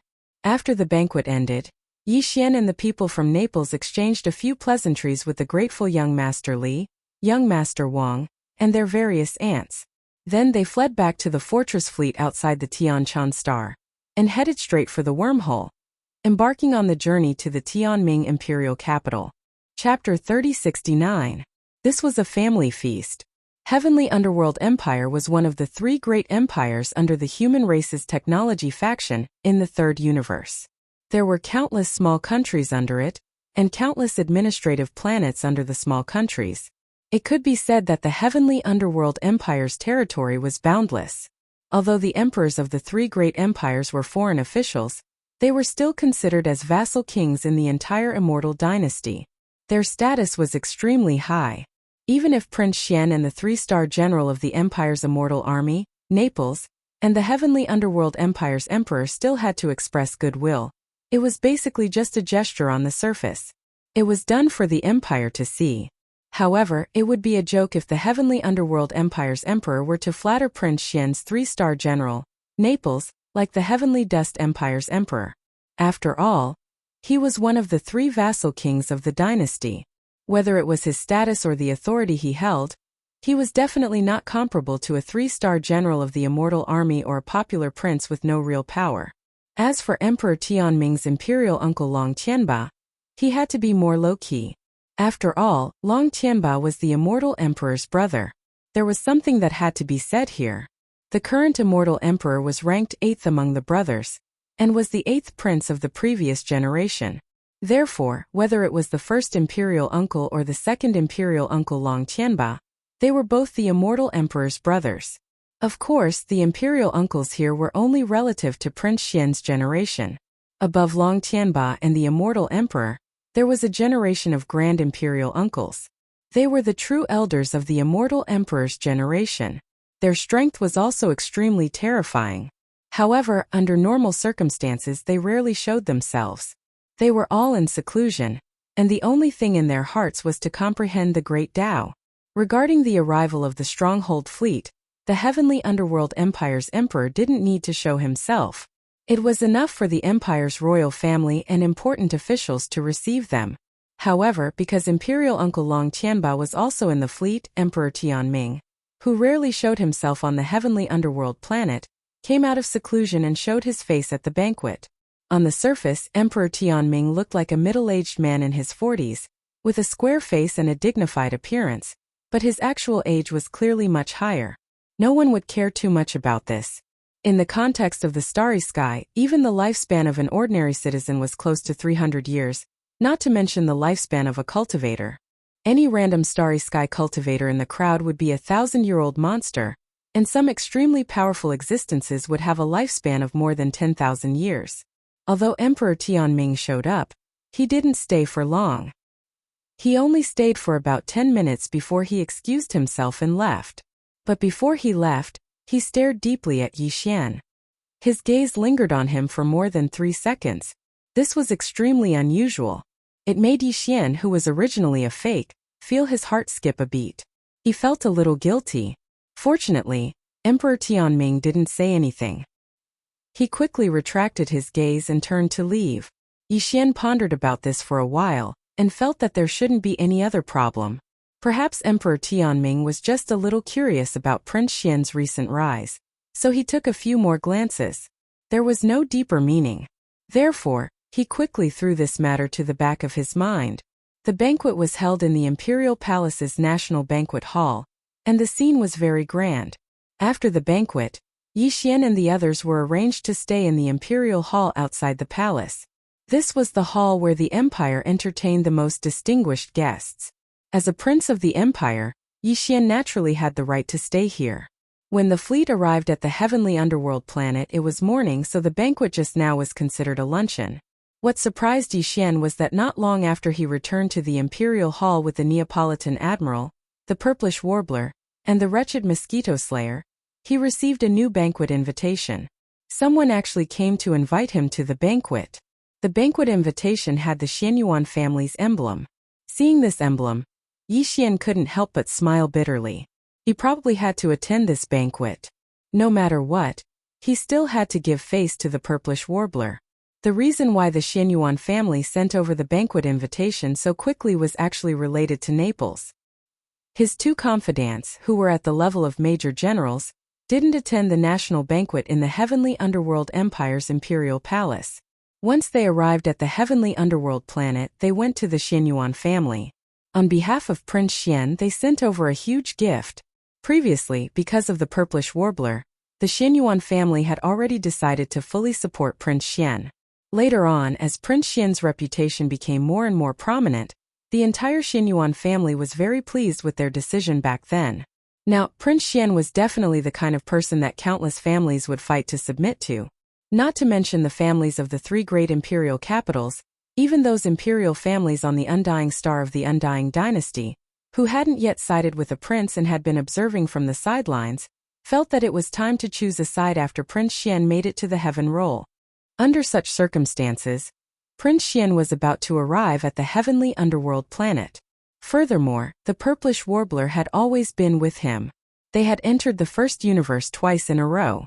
Not to mention the feelings between the two of them, just this huge contribution made the Xianyuan family very happy. Originally, the Xianyuan family was still considering how they should approach Prince Xian this time. However, with the arrival of the 2 major generals of the Undying Star Army, this problem was no longer a problem. As a popular prince of the dynasty, he immediately sent someone to deliver a huge gift the moment he arrived at the heavenly underworld planet. This was clearly the rhythm of a betrothal gift. With the arrival of the 2 major generals, the entire Xianyuan family was as festive as the new year. Family head Xianyuan Duo, who was also the Purplish Warbler's father, immediately issued a series of orders. The entire Xianyuan family started to move and prepare for the wedding banquet immediately. The reason why it was called a wedding banquet was because the entire Xianyuan family was decorated with lanterns and colored banners. The big red Xi character could be seen everywhere. It was almost no different from a wedding banquet. Of course, Prince Xian was a prince of the dynasty. Not to mention a real wedding banquet, even an engagement banquet was not something the Xianyuan family dared to easily hold in private without a representative from the dynasty present. However, although the wedding banquet and engagement banquet could not be held formally, it was completely possible to create such a spectacle on the surface. As such, everyone knew that although it was a formal wedding banquet, it was also equivalent to half announcing the marriage between Prince Xian and Xianyuan. Even the Purplish Warbler did not know about all these arrangements, let alone Yi Xian. After receiving the banquet invitation and seeing the Xianyuan family emblem on it, Yixian immediately shook his head helplessly and bitterly smiled. We just finished one meal, and now there's a second one. Furthermore, we have to go. This is too much. Chapter 3070. Translator. Nayarbo Studio Editor. Nayarbo Studio. It might be my younger brother. Naples was stunned when he heard the wretched mosquito butcher's words. He was shocked. This old man was really something. Why did he seem to know everything? Yixian didn't think much of it. He just rolled his eyes and ignored him. The wretched mosquito butcher was getting weirder and weirder. Sometimes just a casual sentence from him could make him so angry that the roots of his teeth were itching. Yixian had already made plans in his heart. This time, when he returned to the immortal star and took care of all the matters properly, he would have to find some time to dissect this old fellow from the inside out and figure out what the problem was. Coincidentally, Xianyuan Ziying had already been invited over. When she heard that the Xianyuan family's banquet invitation had arrived, the girl was stunned for a moment before taking the banquet invitation from Yixian's hands. After glancing at it, the expression on her face couldn't help but become even more strange. There's even the Xianyuan family's emblem? Isn't this a little too formal? Normally, an invitation with the emblem represents the wishes of the head of the Xianyuan family. What's wrong with my father? After muttering to herself for a while, the purplish warbler seemed to have thought of something. She suddenly blushed and threw the invitation in Yixian's hand. She curled her lips and said, "Didn't you just eat? Could it be that he could still eat it? In my opinion, it's better not to go." How can that be? Yixian immediately shook his head and said matter-of-factly, "Didn't you just say it? An invitation with the Xianyuan family's emblem represents your father's wishes. If it was someone else, it wouldn't matter. But since it's your uncle's invitation, how can I not go? Not to mention that I'm only half full just now. Even if I'm so full that my stomach is about to explode, I still have to go." Yixian wasn't being glib when he said this. On the one hand, although he had been in the starry world for quite some time, it wasn't long either. Because of his special experience, he spent most of his time behind enemy lines. Therefore, after he entered the starry world, he made very few friends. Basically, the purplish warbler was the only one. Under such circumstances, Yixian naturally wouldn't neglect the warm invitation of the other party's family. On the other hand, Yixian always felt guilty towards the purplish warbler because of Lu Luo. Therefore, he subconsciously lowered his attitude towards this matter. Of course, this didn't exclude the fact that Yixian actually had a good impression of the purplish warbler. It was just that this last reason wasn't particularly clear to him. Yixian's reply was obviously quite effective in the purplish warbler's ears. Compared to Yixian's impression of the purplish warbler, the purplish warbler's impression of Yixian was extremely clear. Therefore, Yixian's attitude made the purplish warbler happy in her heart.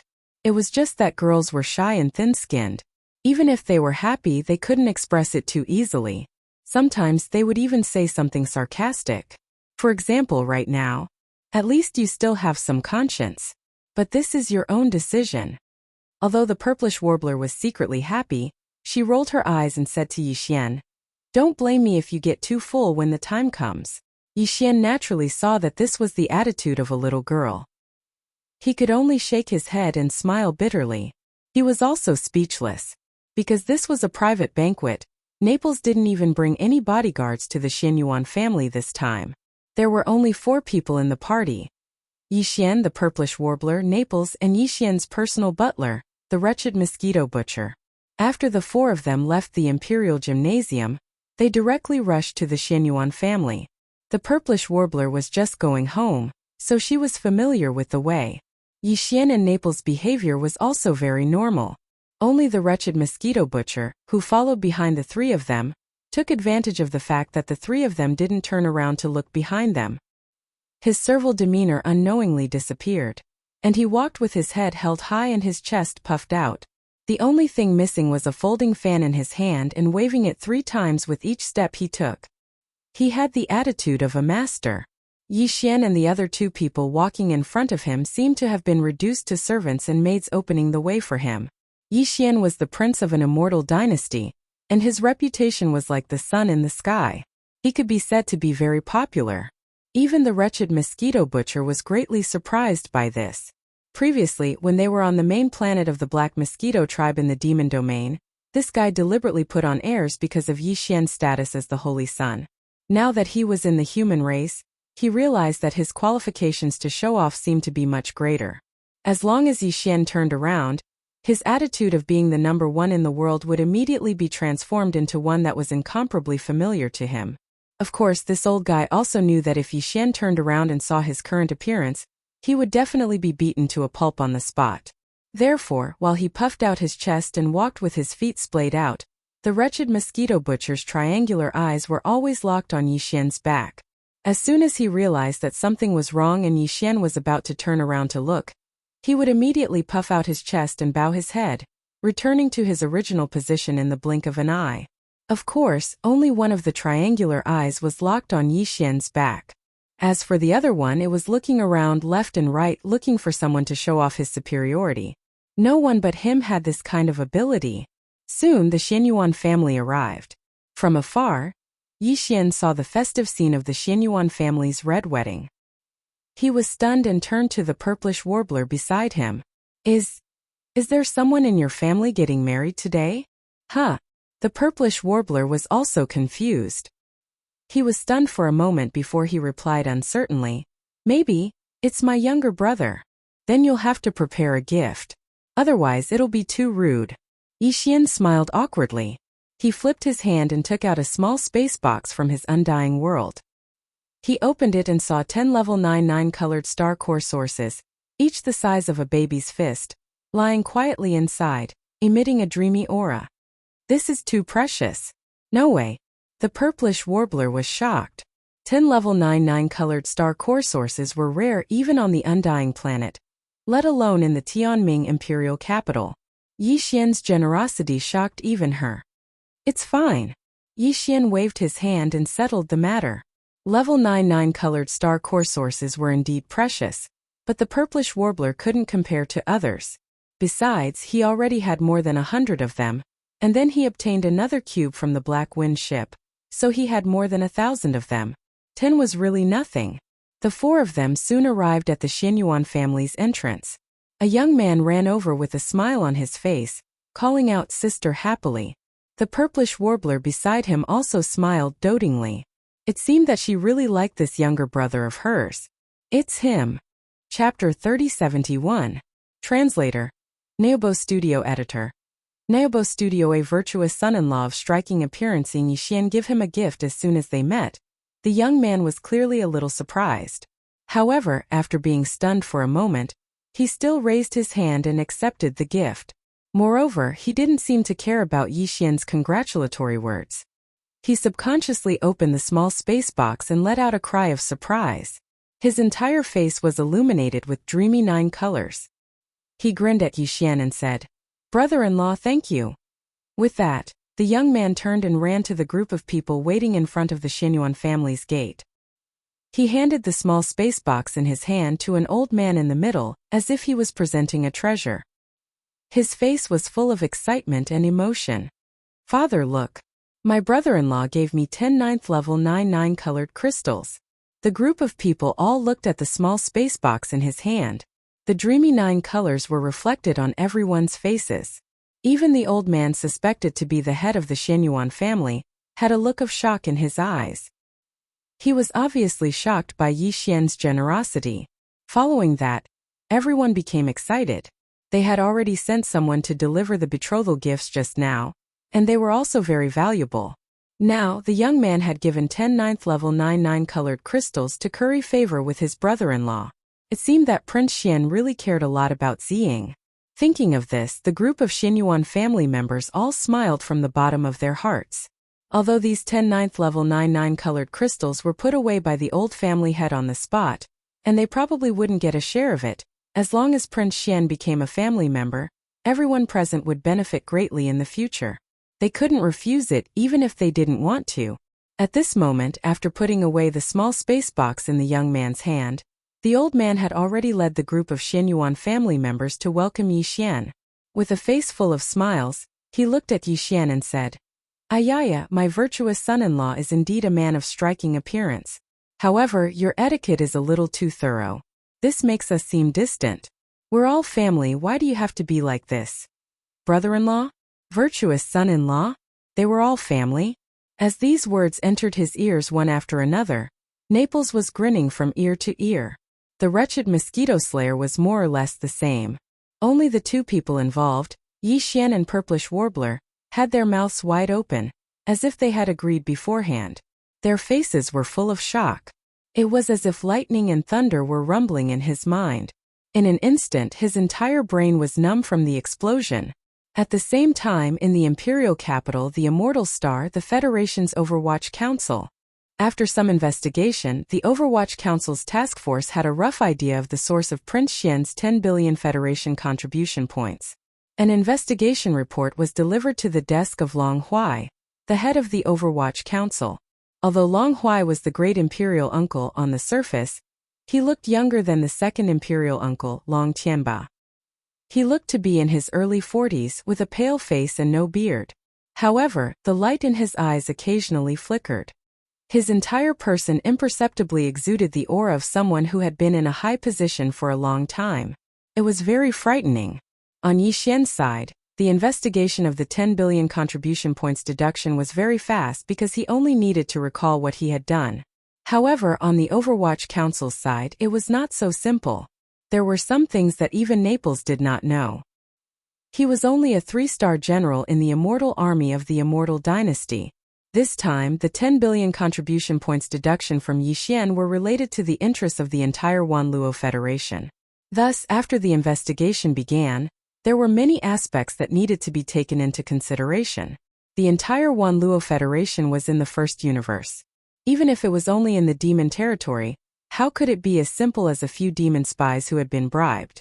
In reality, for so many years, the Wanluo Federation had used similar methods to nibble away, and even set up a few great void-killing formations in the first universe.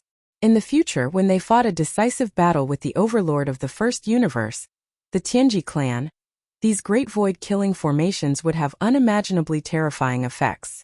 It could be said that the foundation of any one of these great void-killing formations was incomparably important. It was also absolutely enough to cause the Sky-ranking Federation interstellar mercenaries to have their contribution points deducted.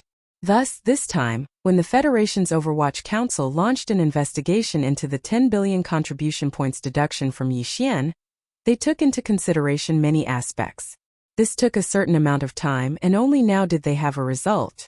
As for the investigation report that was placed on the desk of Long Huai, the Overwatch Council's director, right now in his hands, it showed the following information. All of the Great Void-Killing Formation's foundations were untouched. Some of the other arrangements and secrets were also completely normal, or there were still old connections. Only the first high priest of the demon race's imperial city, Wenxing, had been confirmed to have died not long ago, and the cause of death was unknown. As the first high priest of the demon race's imperial city, Wenxing's value was extremely high. His death was definitely not a small loss to the Wanluo Federation. It was indeed enough to deduct 10 billion contribution points or even more. Originally, on the Demon Emperor planet, Chanas had already reported the details of Wenxing's death to the Demon Emperor, but the latter had blocked the news. After all, the High Priest of the Imperial City had died so sullenly. For the Demon Royal family, this was also a matter of loss of face.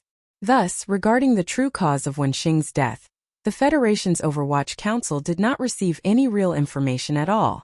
So, he killed Wenxing, and from the information that was sent back, no one knew how High Priest Wenxing died. Could it be that he was assassinated? Putting down the investigation report in his hand, Long Huai gradually furrowed his brows as he muttered to himself, "This child has only gone through one ultimate trial, and he has already been reborn like this? From the weak and easily bullied in the past, he has grown to the point where he is now in the 3 great universes, and even his cultivation realm has become mysterious. He can even kill Wenxing? What is even more frightening is his scheming. Whether it is taking advantage of the situation to kill Bai Zhongjun, Xiaolong, and their henchmen on the Tianhe planet, or deliberately leaving behind the impression of a benevolent heart on the Tianqin planet, all of this shows that this child is no longer the old Long Xian of the past. If second brother had not gone with the fleet and confirmed his identity, I would have almost suspected whether he was the real Prince Xian. How can a person change so much in such a short time? Unfortunately, Long Xian, no matter how powerful you are now, you still left behind some loopholes. Wen Xing's death is enough for the Federation's Overwatch Council to investigate you. Besides, a human being who has made such a name for himself among the demon race, and even reached the level of the Black Mosquito tribe's holy son. Even if there is nothing fishy about it, just this point alone is enough for me to make some news. Chapter 3072. Translator. Naibo Studio Editor. Naibo Studio. Unexpected news of Marriage Immortal Planet, deep within the Imperial City. Just as the Federation supervisor Long Huai gathered his trusted subordinates to frame Yi Xian for being a spy for the demons, deep within the Imperial City, Long Xian's mother, concubine Mei, was sitting in the back garden, conversing with a young and beautiful woman. There were many servant girls around them, all of them looking submissive and respectful. In fact, long before Yi Xian returned to the Third Universe with the Naples Fortress fleet and contacted the Immortal Dynasty, concubine Mei's heart, which had been hanging in her throat, had been completely relieved. This was because the daughter-in-law in front of her, whom she liked very much, had brought back the news that Yi Xian had successfully met up with the Naples Fortress fleet back to the Immortal Dynasty. The so-called daughter-in-law in front of concubine Mei was Ying Tai. Although she was a member of the automaton race, she was a high-ranking member of the automaton race. Her cultivation had reached the mystic light realm, and she had some secret concealment techniques of the automaton race. Therefore, even human experts who were 1 or 2 realms above the mystic light realm couldn't easily see through her true identity. That day, after Ying Tai left the Demon Star region, she immediately came to the Third Universe ruled by the human race and went straight to the Immortal Star, the capital of the Immortal Dynasty. After some twists and turns, Ying Tai got in touch with Consort Mei. She claimed that she was Prince Xian's confidant that he had gotten to know during the imperial family's ultimate trials. She had returned early because of Prince Xian's instructions. He had asked Ying Tai to report to his mother that she was safe. Just the news of Prince Xian's safety was enough for the overjoyed concubine Mei to completely believe Ying Tai's words. In addition, Ying Tai deliberately tried to curry favor with concubine Mei. In just a few days, concubine Mei had completely accepted Ying Tai as her daughter-in-law. She had even secretly hinted that she could only be Prince Xian's legal wife in the future. Ying Tai didn't care about this so-called identity of the main wife. She came to the human race, to the everlasting dynasty with only one goal, and that was to start a passionate love affair with Prince Xian. Turning into a butterfly was originally a beautiful love story of the human race. Ever since Ying Tai was born from my consciousness and became a true member of the machine race, she was fascinated by this beautiful story. Ever since then, she had named herself Ying Tai. Over the years, her cultivation had increased step by step. Now, she had reached the mystic light realm and had even become one of the upper echelons of the machinery race. However, her dream of becoming a butterfly had never come true. This time when her predecessor, Shan Bo, died at the hands of Yi Xian, Ying Tai finally understood. Turning into a butterfly was a love story of the human race. Since that was the case, if her Shan Bo was a member of the mechanical race, how could she feel the true meaning of turning into a butterfly? Thus, she decided to find a human to start her butterfly love. As for Prince Xian, as the most popular prince of the human race's technology faction and a dragon among the younger generation of the human race, he was obviously Ying Tai's best choice. Ying Tai indeed didn't care about being the main wife of Prince Xian, but she cared about Prince Xian. As such, she didn't have any objections to Consort Mei's arrangements. She was even secretly delighted. Prince Xian had always been avoiding her. This time he probably couldn't escape even if he wanted to, right? At this moment, a female official hurriedly walked into the back garden. After quickly glancing at Ying Tai with a strange expression, she whispered a few words into Consort Mei's ear. Although the maids and female servants in the palace were all cultivators, including Consort Mei, there was still a gap between their cultivation and that of Ying Tai, who was at the mystic light realm. As such, although the female official's voice was soft, Ying Tai heard every single word clearly. Consort Mei, things aren't looking good. Prince Xian he has already arrived at Tianming Imperial Capital. He just went to the Xianyuan family and prepared a generous gift. He gave out 10 level 9 9-colored pills in one go. The Xianyuan family is even more colorful. Right now, it's rumored that Prince Xian is going to marry the Xianyuan family's girl Ying back to the palace. Hearing these words, Ingtai's expression immediately became unnatural. There was even a faint hint of anger. While she was currying favor with Prince Xian's mother, the latter was fooling around outside. This was the first time she had heard of the so-called Xianyuan family's girl Ing. If she had known that this woman had an affair with Prince Xian, Ingtai would have definitely exterminated the entire Xianyuan family before coming here. Of course, whether or not she could exterminate them was another matter. After all, it was impossible that the Xianyuan family didn't even have a mystic light realm cultivator. However, at this moment, under her slight anger, this was indeed what she was thinking. After hearing the female official's words, Consort Mei frowned slightly. Then she raised her eyebrows slightly and glanced at Ingtai. From the other party's expression, she immediately understood that Ingtai had heard the female official's words. As Prince Xian's mother, she naturally had to consider many aspects. Ingtai was indeed not bad, but after all, she didn't have any foundation or background. She was just a female loose cultivator with decent cultivation. From Consort Mei's point of view, with the devoted Ingtai as the main wife and her powerful cultivation, she could intimidate the entire harem. As for the Xianyuan family's girl Ing, she came from a prestigious family. Not only was she well matched with Prince Xian, but more importantly, the Tianming Empire Xianyuan family was one of the few families in the entire empire that possessed a level 8 genetic cultivation fluid. With the support of the Xianyuan family, Prince Xian's chances of ascending the throne in the future would greatly increase. Just from this point alone, Consort Mei couldn't refuse the purplish warbler. Girl, Xianer will most likely ascend the throne in the future. You know about the matters of the imperial family. Even I am just one of the masters of the harem. The girl from the Xianyuan family is actually not bad. More importantly, the Xianyuan family will be of great help to Xianer's great undertaking, so... At this point, Consort Mei seemed to have suddenly thought of something. She turned to look at the female official beside her, and her tone suddenly became serious. Then she said, "Send out the order.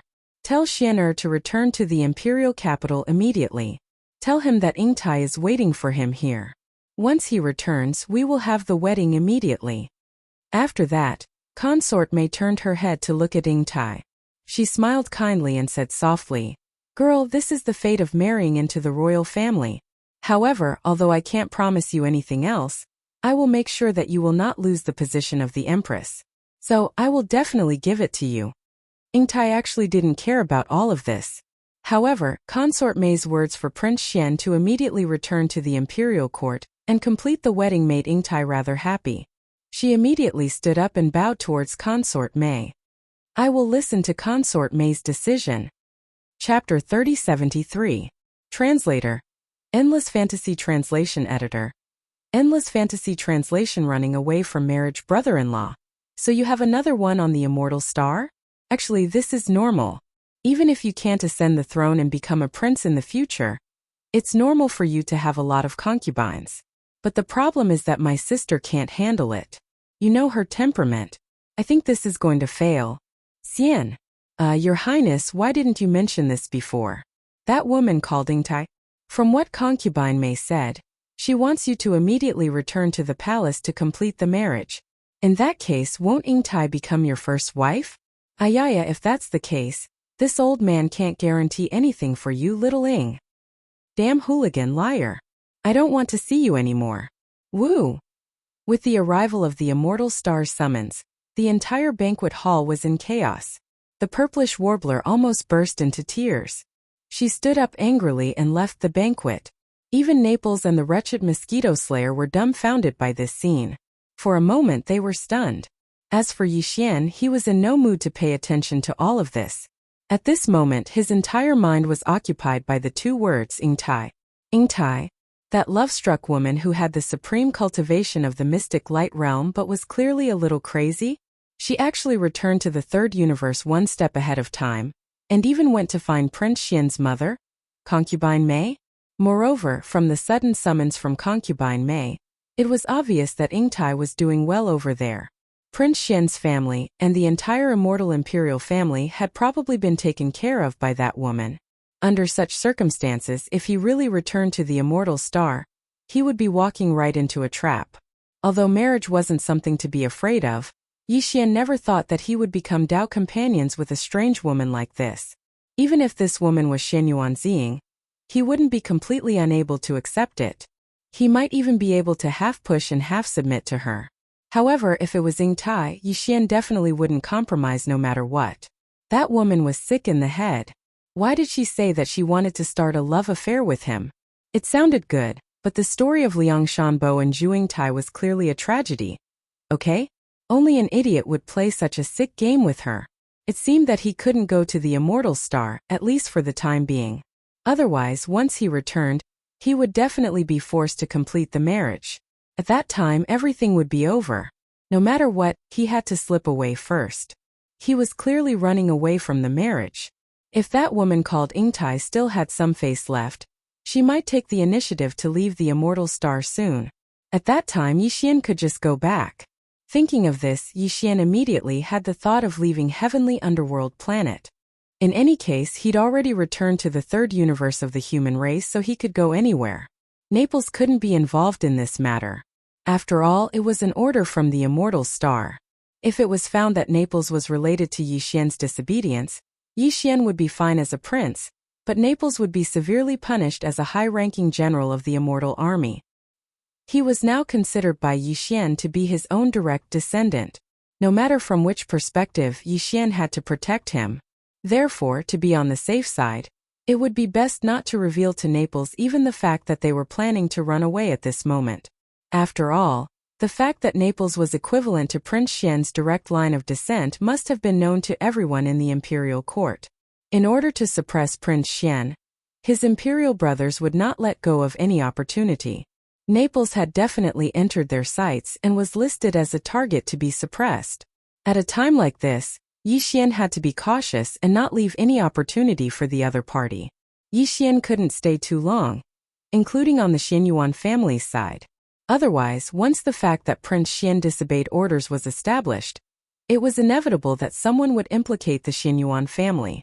Thinking of this, he, who had originally planned to explain to the purplish warbler, immediately dismissed the idea of continuing to stay here. Alright, we should go. Uncle Xianyuan, I'll have to trouble you to persuade Ziying. This is a misunderstanding. I'll definitely explain it later. After making the decision, Yixian immediately stood up and bowed to the purplish warbler's father, family head Xianyuan Bo.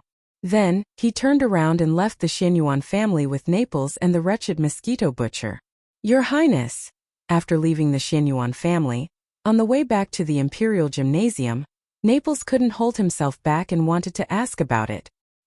He was also caught off guard by Consort May's edict.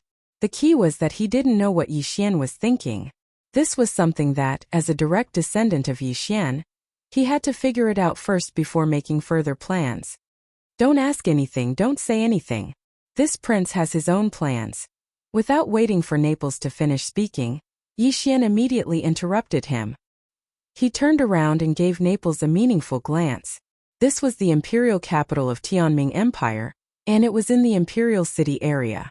It wasn't an exaggeration to say that every nook and cranny was under the surveillance of Tianming Empire's main starry sky network. It didn't mean that someone was monitoring them now.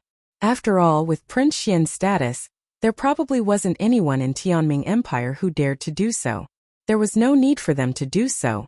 However, if Yixian disobeyed orders and left after the incident, if the other princes wanted to make things difficult for Naples, then if Yixian and Naples had any conversation that crossed the line, they could easily find out and use it as evidence to suppress Naples. Yixian had to take precautions against this. At this moment, as he turned and gave Naples a meaningful look, the latter almost instantly understood why Yixian avoided talking to him.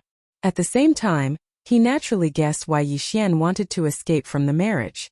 A bitter smile appeared on Naples' face. Since he was already a direct descendant of Prince Xian, then no matter what decision Prince Xian made, he had to obey without question. In fact, Yixian's action of stopping him from asking questions at this moment represented his protection for Naples. This made him feel quite touched. Just this alone made him feel that it was worth following Prince Xian to the end, even if it meant following him to the end. At this time, Prince Xian could still consider his safety. To be able to follow such a master, what more could he ask for? At this thought, Naples instantly made the decision to support Yixian. He cupped his hands and said, "Your Highness, we will be returning to the immortal star tomorrow. This time the journey is long and cannot be lost. This old subject will not go to the Imperial Gymnasium tonight. I will go to the fortress fleet and let the soldiers check the entire fortress overnight, so as to not delay your Highness' return to the Imperial Court." Chapter 3074. Translator. Nayarbo Studio Editor. Nayarbo Studio. The prince is gone. Investigate a woman named Ingtai immediately. She is Prince Xian's fiancée. After Naples left, Yixian returned to his room in the Imperial Gymnasium.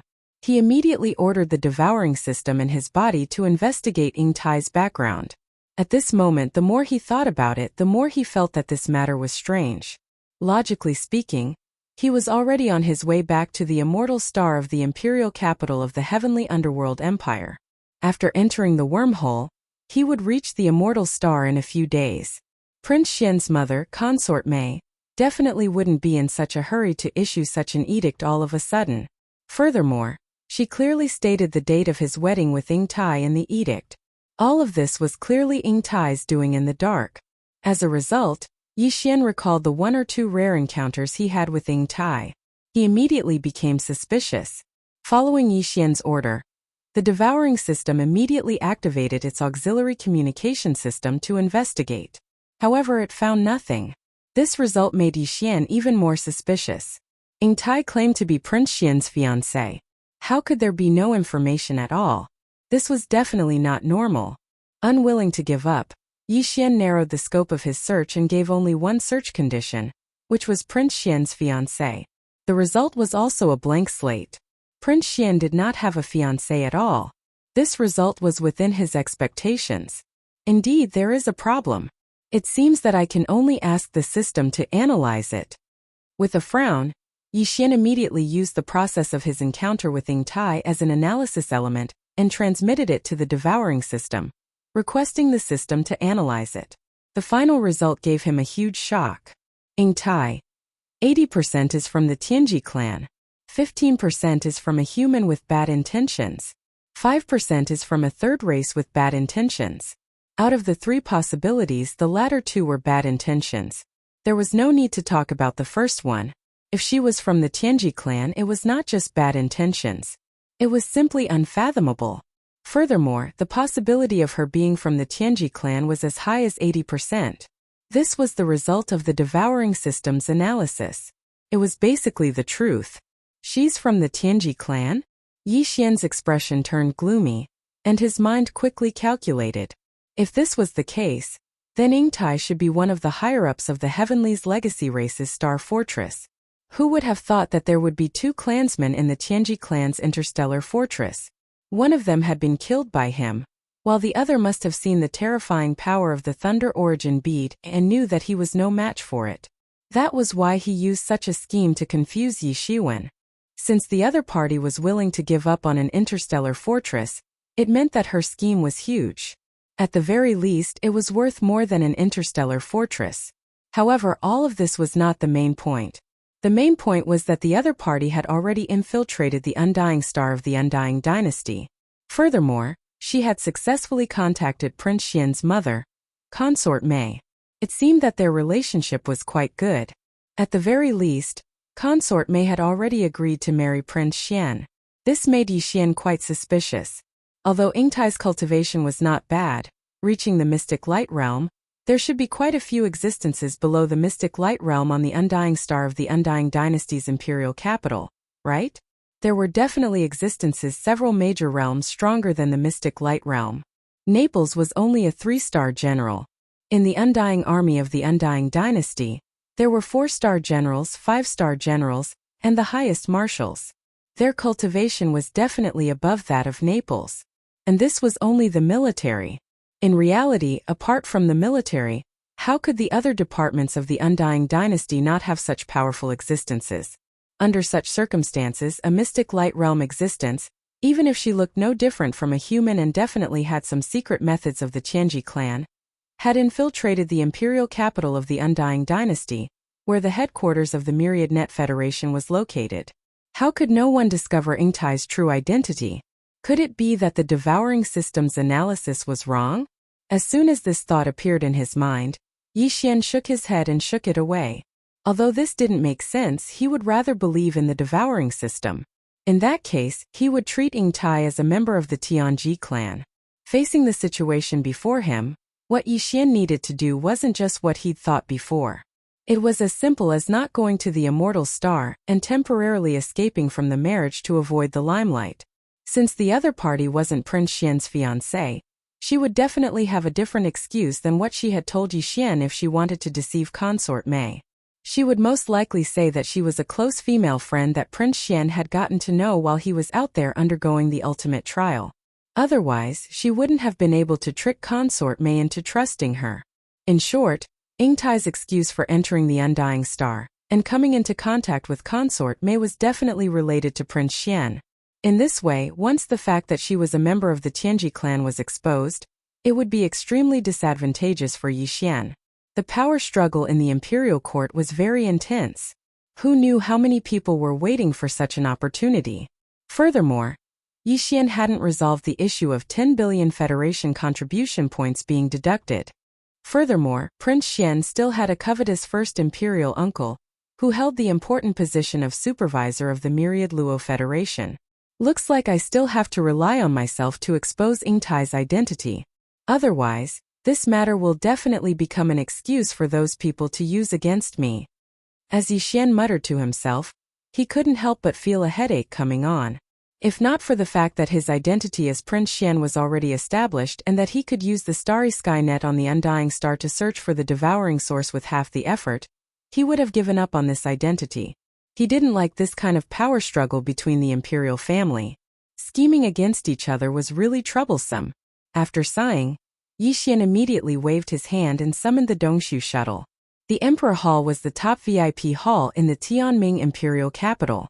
The interior space was very large, and even a small private warship could be easily summoned. After the wretched mosquito slayer entered the Dongshu shuttle, Yixian quickly waved his hand again and stored the Dongshu shuttle again. After doing all this, he activated perfect oscillation and concealed his figure, aura, and everything else. He silently left the Emperor Hall. After leaving the Emperor Hall, Yixian soared into the sky and headed towards the starry sky passage outside the Tianming Star.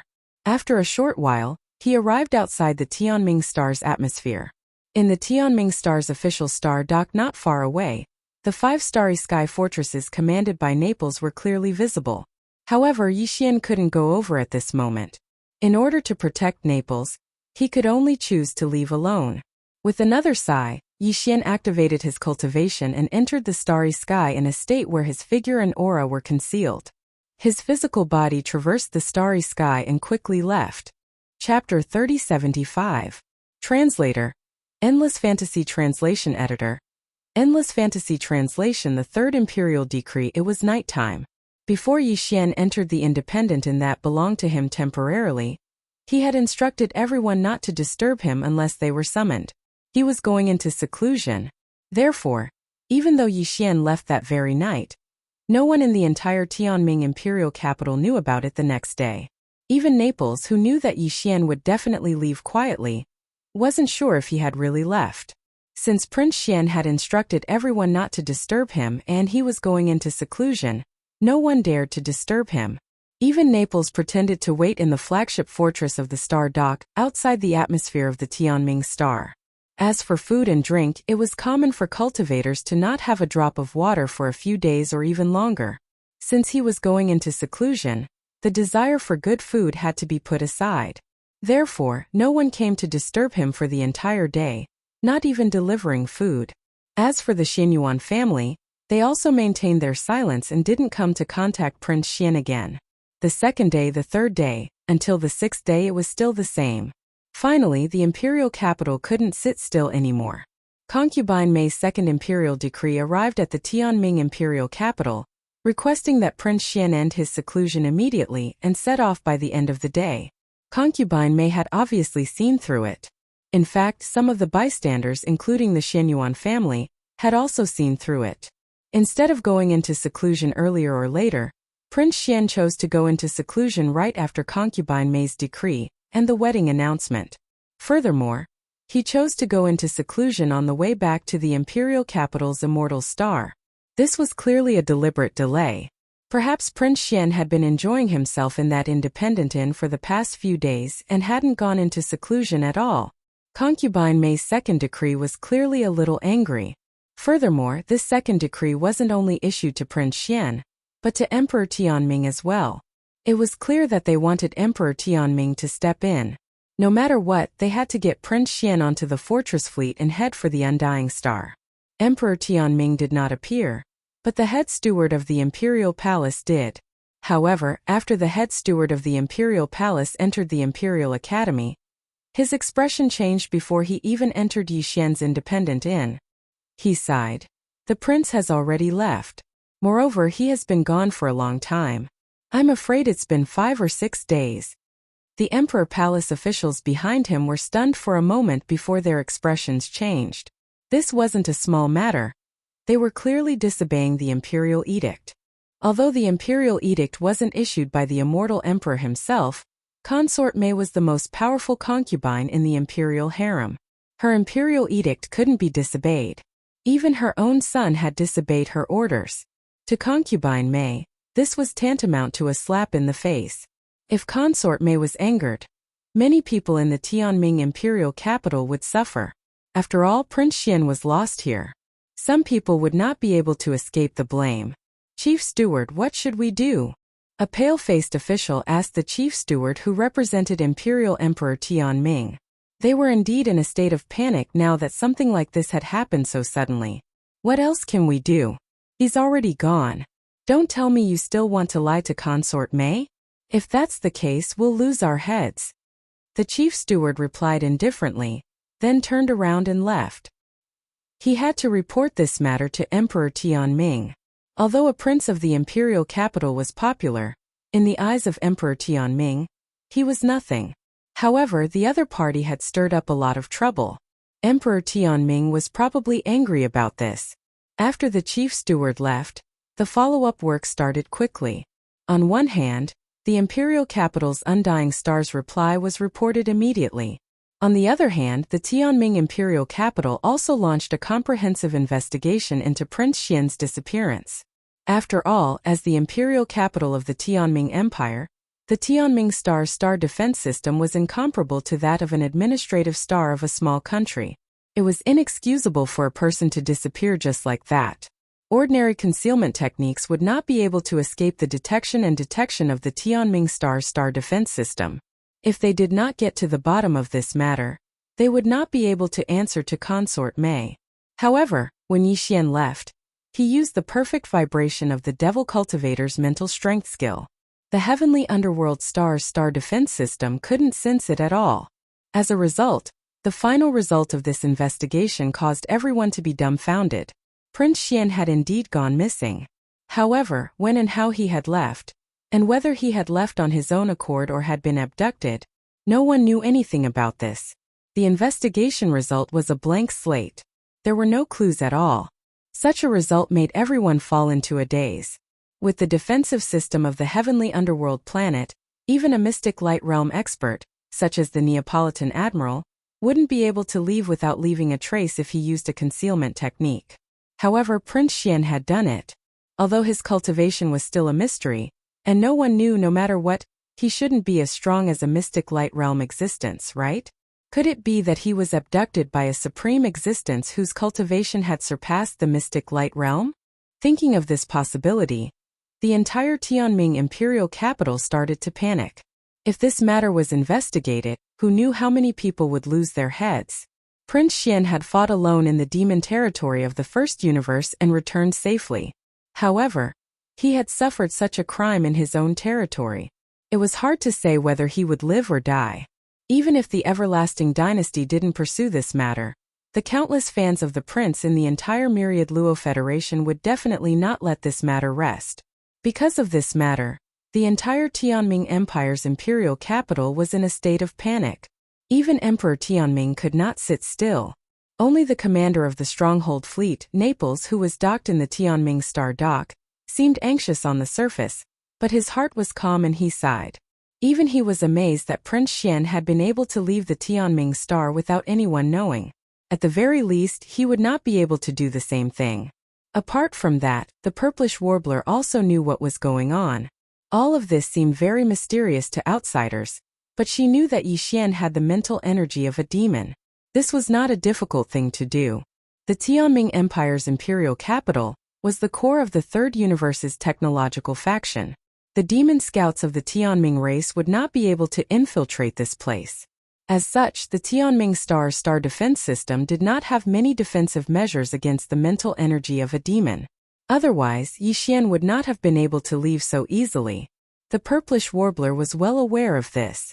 Furthermore, Yi Xian's actions of running away from the marriage at the expense of angering concubine made her realize that perhaps she had really misunderstood this matter. As such, the purplish warbler's dissatisfaction gradually disappeared, and she began to worry about Yi Xian. It was also at this time that the third edict from the Undying Star finally arrived. Unlike the previous two edicts, this third edict wasn't issued by an immortal dynasty. Instead, it came from the headquarters of the Myriad Luo Federation. Chapter 3076. Translator. Nayurbo Studio Editor. Nayurbo Studio. The arrival of the monitoring team. The third edict came from the headquarters of the Wanluo Federation, the Federation's monitoring council. It was personally issued by the Federation's monitoring chief, who was also the great imperial uncle Long Huai. Therefore, the weight of this edict surpassed the previous two edicts from Concubine Mei. Concubine Mei was only one of the immortal emperor's favored concubines, but Long Huai was different. He had an official status. In the royal family of the immortal dynasty, he was the great imperial uncle, the elder brother of the current immortal emperor, and an important figure in the royal family. In the Wanluo Federation, he was the head of the Federation's monitoring council. He had a high position and power. The content of the third edict was very simple, but the deeper meaning behind it made people wonder and even fear. The edict stated that the Federation's monitoring council of the Immortal Star had already sent an investigation team to Heavenly Underworld Planet to investigate Prince Xian's disappearance. At the same time, it requested the Xianyuan family's Naples fortress fleet to stay put and wait for orders. No one was to leave and wait for the arrival of the investigation team from the Federation's monitoring council to cooperate with the investigation of Prince Xian's deduction of 10 billion Federation contribution points. On the surface, this decree seemed to be quite normal, but after careful consideration, anyone could see that there was something wrong with it. First of all, the Immortal Dynasty should have sent an investigation team to investigate Prince Xian's disappearance, not the Federation's monitoring council. The Federation's monitoring council was a monitoring department of the Federation. It was equivalent to discipline. The nature of this incident, whether it was the prince disobeying concubine Mei's edict and running away from the marriage or the prince being kidnapped, should not have alerted the Federation's monitoring council to investigate. This was an internal matter of the Immortal Dynasty's royal family. Besides, if they were really here to investigate Prince Xian's disappearance, then the people mentioned in the edict to cooperate with the investigation should be the officials of the Tianming Empire, not the Xianyuan family and the Naples fortress fleet. Moreover, at the end of the edict, it specifically mentioned that Prince Xian's deduction of 10 billion Federation contribution points was wrong. This was even more unusual. It was clearly implying that Prince Xian's 10 billion Federation contribution points were deducted from him, and his sudden disappearance this time. To put it bluntly, the hidden meaning of this imperial edict was clearly that the Federation's Overwatch Council was suspicious of Prince Xian. Even his sudden disappearance on Heavenly Underworld Planet was included in this. Long Huai, the Overwatch Council, suspected that he had fled in fear of punishment. Disobeying consort Mei's edict and running away from the marriage was just an excuse that Prince Xian used to cover up his escape from punishment when he got wind of it. Ordinary citizens of the Federation might not be able to see through all of this, but those who had some experience in politics would be able to figure it out after some thought. Of course, in view of the special status of supervising director Long Huai, he had always supported the Great Prince. Thus, when the Overwatch Council investigated Prince Xian, there was some personal grudge involved. This was something that everyone was well aware of. However, no one dared to casually discuss this matter. However, due to the arrival of this decree, The originally anxious Heaven Nether Imperial capital instead gradually calmed down. The officials of the Dark Nether capital were all shrewd people, and naturally saw that the nature of this matter had changed with a single glance. Even on Consort May's side, after the great Imperial uncle Long Huai interfered and caused trouble, her attention and resentment were drawn away from the Tianming Empire and toward the great Imperial uncle Long Huai. It was said that when immortals fought, the immortals suffered. That was true in normal battles. However, this was a battle for the throne within the royal family. Couldn't be too grand. At least it couldn't be too obvious on the surface. Thus both sides restrained themselves. Under these circumstances, when the immortals fought, the immortals became spectators. In short, the crisis of the Tianming Empire was basically resolved. However, for the people of Naples and the Xianyuan family, they immediately became nervous. One was from a large family in the imperial capital. The other was a high-ranking general who had been in the military for a long time. Naturally, they saw through the great imperial uncle Long Huai's investigation order very clearly. Although they understood, they dared to be angry but did not dare to voice it. The great imperial uncle Long Huai had justifiable reasons and excuses. Even if the essence of this investigation was indeed a battle for the throne, no one dared to rashly break this window paper. Even the immortal emperor would maintain his silence. On one hand, this concerned the face of the royal family. On the other hand, Long Huai was his brother and held a high position in the Wanluo Federation. Even if the immortal emperor did not like this kind of overly intense battle for the throne, on this matter, he could not take the initiative to express his opinion and be dragged into it. No matter when a battle for the throne appeared, as the holder of the throne at that time, he would usually maintain an aloof attitude of watching from the sidelines. Only when the situation developed into a situation that was difficult to resolve would the holder of the throne appear and quell the unrest.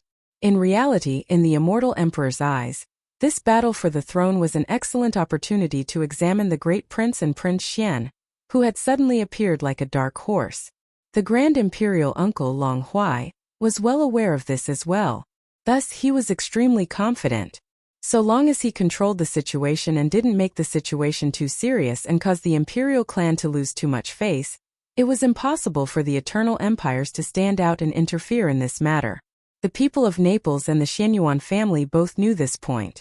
Thus, at this moment, the people of Naples and the Xianyuan family all appeared calm and composed on the surface. However, in their hearts they were not calm long ago. Other than anger, they were actually more worried. The methods of the Federation's Overwatch Council were not ordinary. If the great imperial uncle Long Huai hardened his heart this time when Prince Xian was struck down heavily, they would also suffer and even be buried with him. Other than the immortal emperor, the headquarters of the Wanluo Federation located in the immortal emperor would also not express any opinion regarding Long Huai's abuse of power for personal gain this time. The Wanluo Federation was the Wanluo Federation of the human clan in the third universe and the various other Federation races in the second universe. In the headquarters of the Federation on the immortal planet, other than the human clan elites, there were also a large number of higher-ups from the other races in the second universe. There were even some important departments that controlled not the human clan elites but the elites from the other races in the second universe. The human clan and the other races basically maintained a kind of relative balance. Although the human clan and the other races in the Federation were united on the matter of the Tianji race against the outside world, within the Federation, competition and even struggle had never stopped. This could be seen from the fact that the positions occupied by the top 10 on the Heaven list were sensitive enough to tug at the heartstrings of the two universes. This time, although the head of the Federation's Overwatch Council, Long Huai, was suspected of abusing his power for personal gain, this was, after all, an internal struggle within the human clan. The races in the second universe were naturally happy to sit on the fence and watch. Chapter 3077. Translator. Nayarbo Studio Editor. Nayarbo Studio Second Order Planet Warrior Yixian was still unaware of the third investigation order from the Wanluo Federation headquarters. He was actually in the void near the heavenly underworld planet and had not gone far. After silently leaving the heavenly underworld planet that night, Yixian traversed the void with his physical body. When he was far enough away, he summoned the Dongshu shuttle and stepped in. Then he activated the concealment array of the Dongshu shuttle and remained in the void near the heavenly underworld planet. This was because Yi Xian was quietly waiting for the follow-up response from Consort Mei on the Immortal Star. Not only did Prince Xian not return to the Immortal Star as ordered, but he also escaped the marriage and left quietly. This was tantamount to slapping Consort Mei in the face, so it was impossible for the Immortal Star not to respond.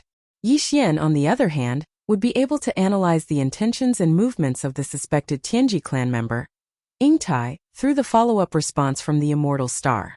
Then, he would be able to take countermeasures accordingly. Due to this consideration, he could not leave the heavenly underworld planet too far. This was because he had to activate his personal space communication system at any time to connect to the heavenly underworld planet space network and search for information. Furthermore, before he entered the Imperial Dojo, he had instructed that he would be in seclusion and not to disturb him unless there was something important. Therefore, according to Yi Xian's estimation, the news of his sudden disappearance would take at least 1 or 2 days to reach the Immortal Star. And by the time Consort Mei reacted, it would probably be 3 or 4 days later. Because of this, out of boredom, Yi Xian switched the Dongshu shuttle to self-propelled mode and took out the Star Core Origin. Taking advantage of this opportunity, he entered seclusion inside the Dongshu shuttle. Although he was now a planet-grade elite, this was clearly far from enough.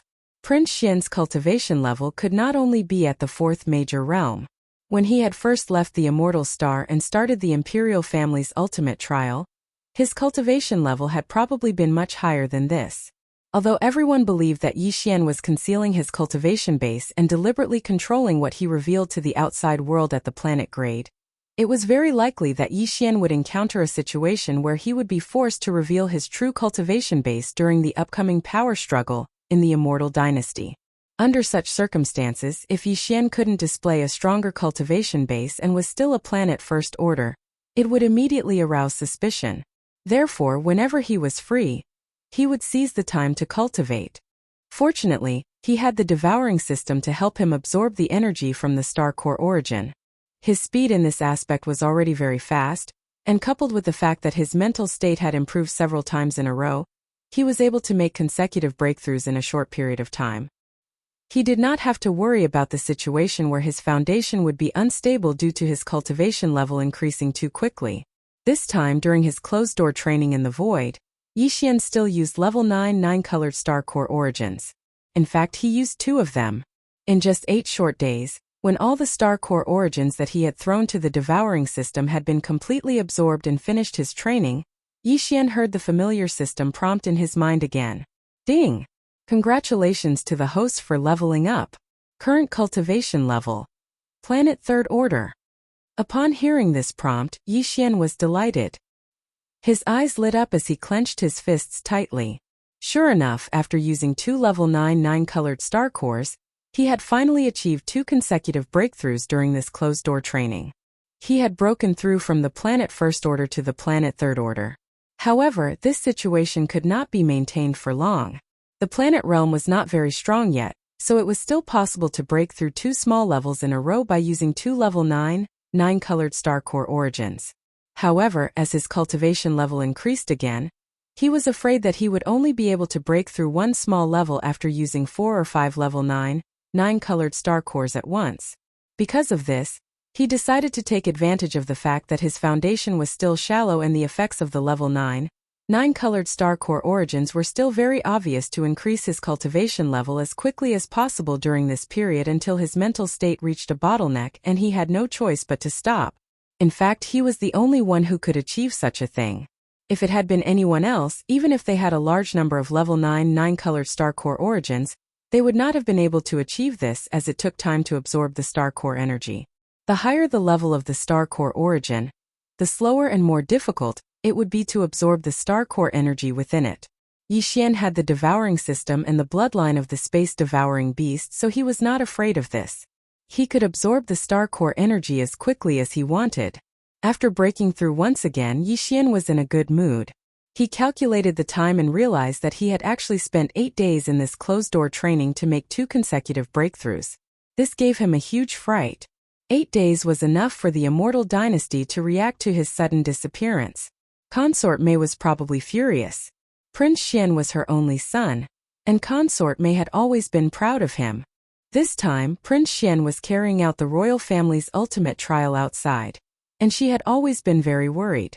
Back when Yi Xian had used the Federation's contribution points to exchange for 3 level 9 gene cultivation fluids on the Heavenly River planet, Consort Mei had even taken advantage of that opportunity to ask for a drop of immortal ancestral dragon blood from the immortal emperor. She had mixed it in and sent it to Yi Xian in violation of the rules. This time, Consort Mei was worried about Prince Xian's marriage. She had sent down an edict for him to return to the immortal star immediately and complete the wedding. However, Prince Xian did not care about his mother's feelings at all and skipped work halfway. Consort Mei would definitely be furious when faced with all this. Perhaps the entire heavenly underworld planet was in chaos by now.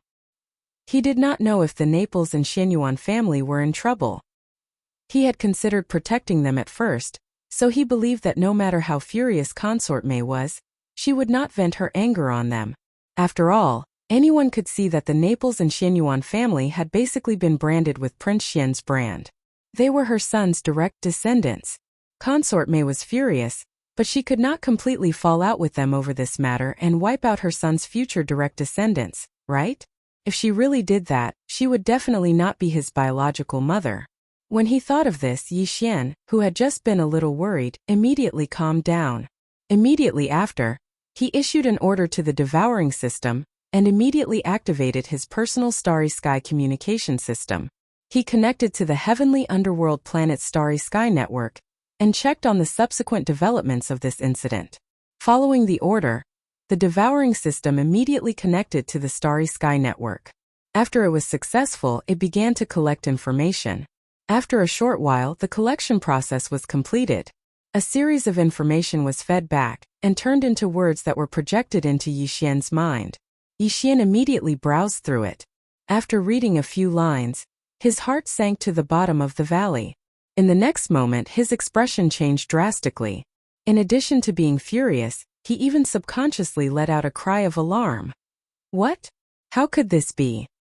Chapter 3078. Translator. Nyobo Studio Editor. Nyobo Studio Isolation and Investigation. Now that Prince Xian was at the peak of his power, it was not easy to find a chance to deal with him and suppress him. As the Federation's chief inspector, the great imperial uncle Long Huai would not treat him lightly. This time, the investigation team of the Overwatch Council from the headquarters of the Undying Stars Wan Luo Federation was personally led by his deputy. They took a space fortress and descended on the heavenly underworld planet. Long Huai's deputy was also a member of the Undying Dynasty's royal family, so he also had the surname Long and his name was Long Kuei. However, this person was only a side relative of the royal family and belonged to Long Huai's line. In terms of seniority, he was the same as Long Huai. If Yi Xian came into contact with him as Prince Xian, he would also call him uncle. However, compared to Long Huai, Long Tianba, and the other royal uncles, this uncle was clearly much less important. After all, he was only a side relative. Long Kuei and Long Huai were the same. They belonged to the radical and powerful faction. From the fact that the great imperial uncle Long Huai had appointed him as the leader of the Overwatch Council's investigation team, it could be seen that Long Huai was determined to succeed this time. This was clearly a spurt of energy and wanted to push Prince Xian to the end. At the very least, he wanted to fiercely suppress the momentum of Prince Xian's limelight. Once the investigation team arrived on the heavenly underworld planet, they began a comprehensive investigation of Naples and the Xianyuan family on the same day. As for Prince Xian's disappearance, they did not waste their time at all. Tianming's imperial capital had already been thoroughly investigated. Since there was no result, then even if the Federation's Overwatch Council began another investigation, it would be impossible for them to find anything new. Although this was the truth, they didn't even bother to go through the formalities. As soon as they arrived, they began to investigate Naples and the Xianyuan family, who were closely related to Prince Xian. Sima Zhao's intentions were well known. The entire Tianming's imperial capital was incomparably quiet on this day. Everyone was closely watching the progress of this matter. Naples was immediately stripped of his position as the commander of the Stronghold Fleet. The entire Stronghold Fleet was temporarily led by Imperial Uncle Long Tianba and returned to the Immortal Star. The purpose of this was obviously to make it easier to investigate Naples in the future, and to separate his direct troops from the commander. Following the forced departure of the fortress fleet and the return of the Immortal Army, Naples and the Purplish Warbler were brought to the Federation fortress where the investigation team was located by the monitoring officers of the Federation Overwatch Council and isolated for investigation. Naples was a good match, but when the Overwatch Council's censor went to the Xianyuan family to ask the Purplish Warbler to cooperate with the investigation, they were met with some obstacles and a conflict almost broke out. In the end, the head of the Xianyuan family, Xianyuan Bo, was injured. An ancestor of the Xianyuan family also appeared and ordered the family to restrain themselves. Thus, the officials of the Federation Overwatch Council were able to successfully take the Purplish Warbler away. This matter caused a stir in Tianming's imperial capital. Originally, because of their relationship with Prince Xian, the Xianyuan family could be said to be like the sun in the sky among the top families in Tianming's imperial capital. However, the world changed so quickly. In the blink of an eye, the imperial court had already begun to suppress Prince Xian. The Xianyuan family was also implicated. This matter became a joke in Tianming's imperial capital. They said that they had not even hugged Prince Xian's thighs before they could warm up to him. In the Overwatch Council's Federation fortress, Naples and the Purplish Warbler were locked up in two cabins that were quite far from each other and isolated for investigation. All the investigation was personally led by the leader of the investigation team, Long Kuei. At this time, this Federation fortress had already left Tianming planet and was returning to the Undying planet. However, when they came, the starry fortress used wormholes all the way and used the fastest speed to get here. Now that they were returning, they were not in a hurry at all. This was because the interrogation work would be completed along the way. According to Censor Long Huai's instructions, they had to obtain the confessions of Naples and the Purplish Warbler along the way and confirm the crime of Prince Xian deliberately killing Wenxing. It would be best if they could obtain all the progress in other aspects, such as Prince Xian colluding with the demons and being a demon spy. If they could obtain this kind of evidence, then Prince Xian's complete fall from power was almost certain. There would be no more changes. Because they could not be in two places, the interrogation of the Purplish Warbler had not yet begun. At this time, Long Huai was leading a few officials of the Overwatch Council to start the interrogation of Naples. Now, I can tell you that the High Priest of the Demon Race's imperial city, Wenxing, was something that the Federation had to pay an enormous price to win over. For many years we didn't dare to use him, and we've always been in a nurturing state. Our goal is that he will play a critical role in the final battle with the Heaven's Legacy race in the future. Long Kuei looked at Naples with a gloomy expression. As he spoke, his expression gradually turned cold. After a short pause, he snorted coldly and continued. But now Wenxing is dead, and his death is unclear. After our investigation, we have confirmed that Wenxing happened to be in the Black Mosquito Star Zone with Long Xian before you went to the first universe. But later, Long Xian was brought back by you, and Wenxing inexplicably died. Long Xian also had 10 billion Federation contribution points deducted. You are also a high-ranking member of the Immortal Army, so you should know better than me about the rewards and punishments of military merit. What 10 billion Federation contribution points means, and what kind of great loss would cause so many points to be deducted. I don't think I need to say more. Do you have anything to say about this matter? Hearing this, Naples immediately frowned and sighed in his heart. He knew that Long Huai would not let this matter go easily, and would definitely take the opportunity to make trouble. It was just that Naples did not expect the other party to make trouble so quickly. The only thing he could do now was to help Prince Xian as much as possible. After all, the other party's real target was Prince Xian. Naples had been branded as Prince Xian, so if Prince Xian was fine, he would be fine. If Prince Xian was really pushed to the end and fell in this fierce struggle for imperial power, then he, Naples, would definitely not have a good ending. Thinking of this, Naples secretly gritted his teeth, rolled his eyes, and gave a reply that he had already thought of. Wenxing's death has nothing to do with your highness. At that time we had not yet met up with Prince Xian. In order to force the Demon Royal Fleet stationed at the Black Mosquito Star to hand over Prince Xian, I ordered several Demon Royal fortresses to be bombarded. Wenxing happened to be in one of them, so his death can only be considered an accident. Besides, before the fleet set off, no one told me about Wenxing's identity. Even if I knew he was in that fortress, I would still have ordered the attack. If we really want to talk about it, the responsibility of this matter should be on the Federation's higher-ups in charge of contacting Wen Xing. Bang! Impudent. Chapter 3079. Translator. Endless Fantasy Translation Editor. Endless Fantasy Translation Snatch. Long Kue? Long Kue? How arrogant! How tyrannical! After ending his seclusion, Yixian ordered the Devouring system to activate his personal intergalactic communication system and connect to the heavenly underworld planet's intergalactic network to find out what happened next. He immediately found out about the arrival of the two subsequent edicts, as well as the Federation's Chief Inspector Long Huai sending an investigation team to the heavenly underworld planet, overthrowing Naples, arresting the Purplish Warbler, injuring the Xianyuan family head, and so on. A surge of anger and resentment instantly surged from Yixian's chest. This time he was completely enraged. Yixian was actually not very interested in his identity as Prince Xian. In the Demon Star sector of the First Universe, Yixian had decided to replace the real Prince Xian after he had fallen and obtained his bloodline imprint. One reason was because he was about to return to the Third Universe. On the human side, it was very difficult to change the fact that he was Prince Xian. Even if Yixian tried to explain, it would be useless. Instead, it would bring him more trouble. In addition, Prince Xian's identity was indeed very convenient for him to search for the source of Devouring in the Third Universe, and even the Second Universe. Therefore, in the end, Yixian gritted his teeth and forcefully accepted the identity of Prince Xian. Unfortunately, while this identity brought him great convenience, it also brought him a great deal of trouble. Putting everything else aside, as the prince of an eternal dynasty, and one whose reputation was like the sun in the sky, he could not avoid the struggle for the throne within the imperial family no matter what.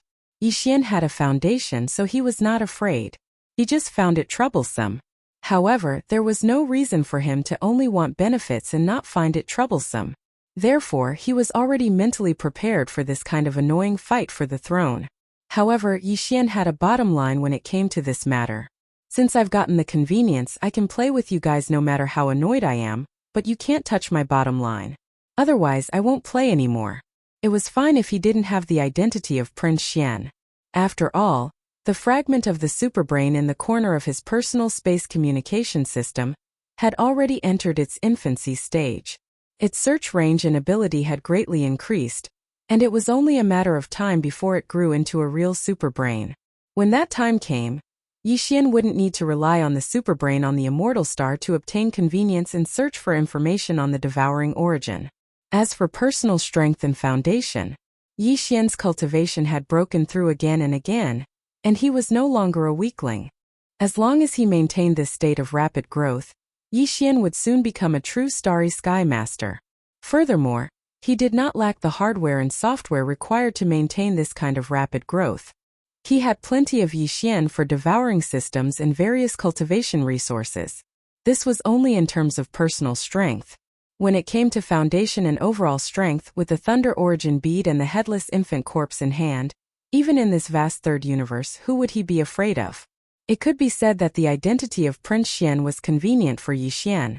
Although he had to endure and deal with some troubles, all of this was definitely not to the extent that it could be considered a restriction to him.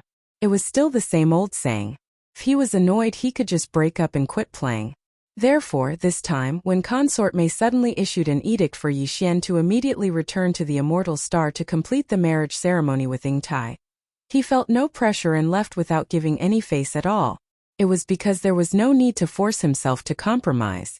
Similarly, since Yixian had already regarded Naples and the Purplish Warbler as his own direct subordinates and friends, then they were also Yixian's bottom line.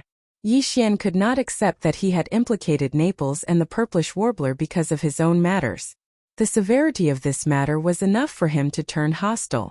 At least that was what Yixian thought. Long Kue had been arrested by Naples and the Purplish Warbler. Not only did he injure the Purplish Warbler's father, but he was even prepared to take him to the Federation's Overwatch Council on the Immortal Star. This clearly showed that no matter what, even if it was a false accusation, the two of them would be taken down. Yixian could not tolerate this matter. Long Huai was the imperial uncle of the dynasty, and the supervisor of the Wanluo Federation's headquarters. He was indeed powerful, But the other party had already made it clear that they were bullying him. If Yi Xian did not show his sword and blindly retreated, allowing Naples and the purplish warbler to be taken away by his assistant, Long Kuei, who would dare to draw close to Prince Xian in the future? After this incident, to what extent would Prince Xian's reputation be suppressed? In reality, Yi Xian did not consider these factors. The only thing in his mind right now was that he was unhappy, extremely unhappy. He was going to flip out. Didn't you want to bully me? That's fine, we'll just hurt each other. On the surface, his foundation and strength are indeed not as good as yours, but isn't this just a fight? How big of a deal is that? Even if I can't beat you, I dare to fight you head-on. Besides, I have the confidence to win. With this thought in mind, Yi Xian immediately issued an order to the Devouring system. It immediately began to analyze the general position of the Wanluo Federation's headquarters, and not the Immortal Federation's stronghold. The analysis results came out quickly. The Federation's stronghold had not left the heavenly underworld star for long. Only half a day. Furthermore, when they left the heavenly underworld star, it seemed that they did not intend to go straight to the nearest wormhole, and use the wormhole to quickly return to the immortal star. Since that was the case, it was naturally impossible for them to travel at full speed. As such, the distance between the Federation's stronghold and the heavenly underworld star was not considered far. It's obvious that he wants to settle all the confessions on the way. Then, as soon as he arrives at the immortal star, he will immediately accuse me of framing him. That's a good plan. What a cruel heart. Yi Xian pondered for a moment and guessed Long Huai and Long Kuei's plan. He was so angry that he laughed and muttered a few words to himself. Then, he activated the Dongshu shuttle, and rushed toward the nearest wormhole in the direction of the immortal star. Although he left half a day later than the other party, since the other party was not in a hurry, Yi Xian only needed to enter this wormhole to close the distance. In reality, according to his estimation, by the time the Dongshu shuttle rushed out from the other end of this wormhole, if there were no accidents, they should have already arrived in front of the Federation's stronghold. This would allow him to make some necessary arrangements in advance on the star path that the other party had to take to reach the immortal star. Since they were robbing people, there was obviously no need to be polite.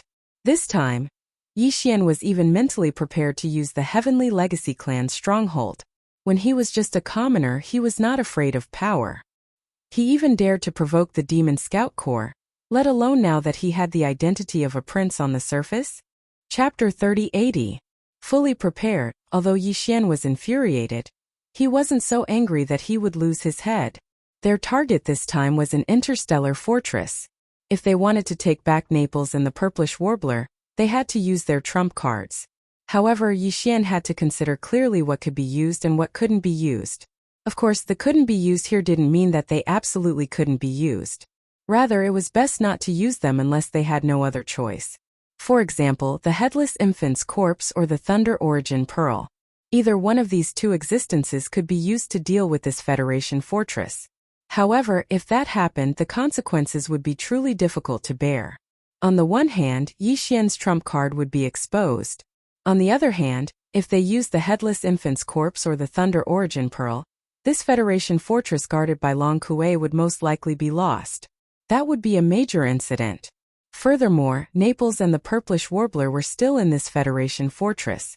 If they really did leave them be and accidentally hurt them, Yi Xian wouldn't be willing to do so. As the Dongshu shuttle rushed into the wormhole, these questions quickly turned in Yi Xian's mind. He fell into deep thought. After muttering to himself for a while, Yi Xian quickly set the tone for this operation. Since they were rescuing people, it could also be said that they were robbing people. In that case, this operation would be considered a robbery. The purpose of a robbery was to rob, not to kill or destroy. Thus, in terms of strength, they had to intimidate. In terms of methods, they also had to be intimidating. Now that he had decided on this theme, it was easy to arrange the next step. It was nothing more than one sentence. Display a sufficiently intimidating force and force Long Kuei to hand over Naples and the purplish warbler. The other party only had one battleship, but it was a starry sky fortress with a diameter of 100,000 meters. If Yi Xian wanted to form a sufficient deterrence against a force of this level, he would have to have at least one starry sky fortress. In other words, the Heavenly Legacy clan's fortress in the bank would have to be revealed this time. Yixian didn't care about this. This Starry Sky stronghold wasn't in existence like a trump card in his hands. Sooner or later it would be exposed. This time it was just a little earlier. In addition, the Black Mosquito, Black Wind, and Saint, the three interstellar fortresses with a diameter of 10,000 meters, could also be used.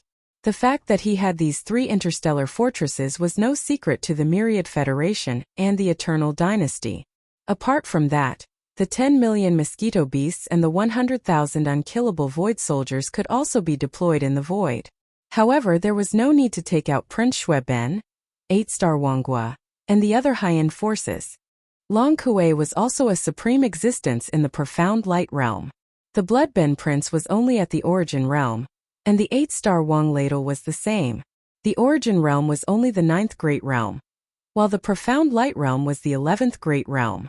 With a difference of 2 great realms, it was useless to mobilize them. It was even possible that the other party would use them as a method to attack Yixian and kill them first. In addition, Yixian's Nabashan Bachai Li Mosquito and the other demon experts were only at the 8th realm of the Black Hole realm.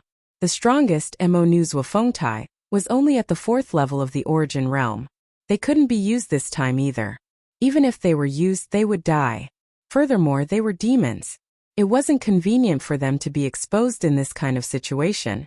On the other hand, although the 10 million mosquito beasts and the 100,000 void soldiers were weak individually, they had the advantage in numbers. As they spread out in the void, they still had the visual effect of deterrence. Moreover, even if Long Kuei wanted to rely on killing these mosquito beasts and soldiers to deal a blow to Yixian, and he did indeed have the ability to do so. However, as a supreme expert with the cultivation of the profound light realm, how could he disregard his status and attack these mosquito beasts and soldiers? In short, using the mosquito beasts and void soldiers could achieve a deterrent effect and prevent too many losses. It was definitely worth it. Of course, this wasn't enough. Although the Headless Infant's corpse and the Lightning Origin Pearl couldn't be used, Yixian could use the Weeping Soul Bloodhorn. Back then, the 9-star Ladybird Empress was a Grotto Heaven realm existence at the 10th level, but she was still suppressed by the Weeping Soul Bloodhorn. She couldn't even resist. Just from this point alone, it could be deduced that the Weeping Soul Bloodhorn should be able to suppress Mystic Light Realm or even stronger existences. Apart from that, Yixian had to show some kind of powerful ability. This way, he could use this opportunity to create a deterrent effect that would be beneficial to him. However, the demon person's mental energy secret techniques and abilities, such as the Annihilation Spear, Destructive Whirlpool, Mental Lightning Technique, Mental Suppression, Mental Charm, and so on, weren't suitable to be used. With Yixian's current level of mental energy secret techniques and abilities, he wouldn't be able to threaten a Mystic Light Realm expert. The elementary demon soul pupil only had the ability to see through one source. It was a support-type ability, so it wasn't suitable either. As for the Golden Divine Dragon's Bloodline Body Tempering Technique, it wasn't an offensive technique. Instead, it was a body tempering technique. Even the Giant Dragon's Roar and the Demon Dragon's Eye that he obtained after mutation were limited by Yixian's own strength. They weren't very strong right now, so it wasn't good to use them too early.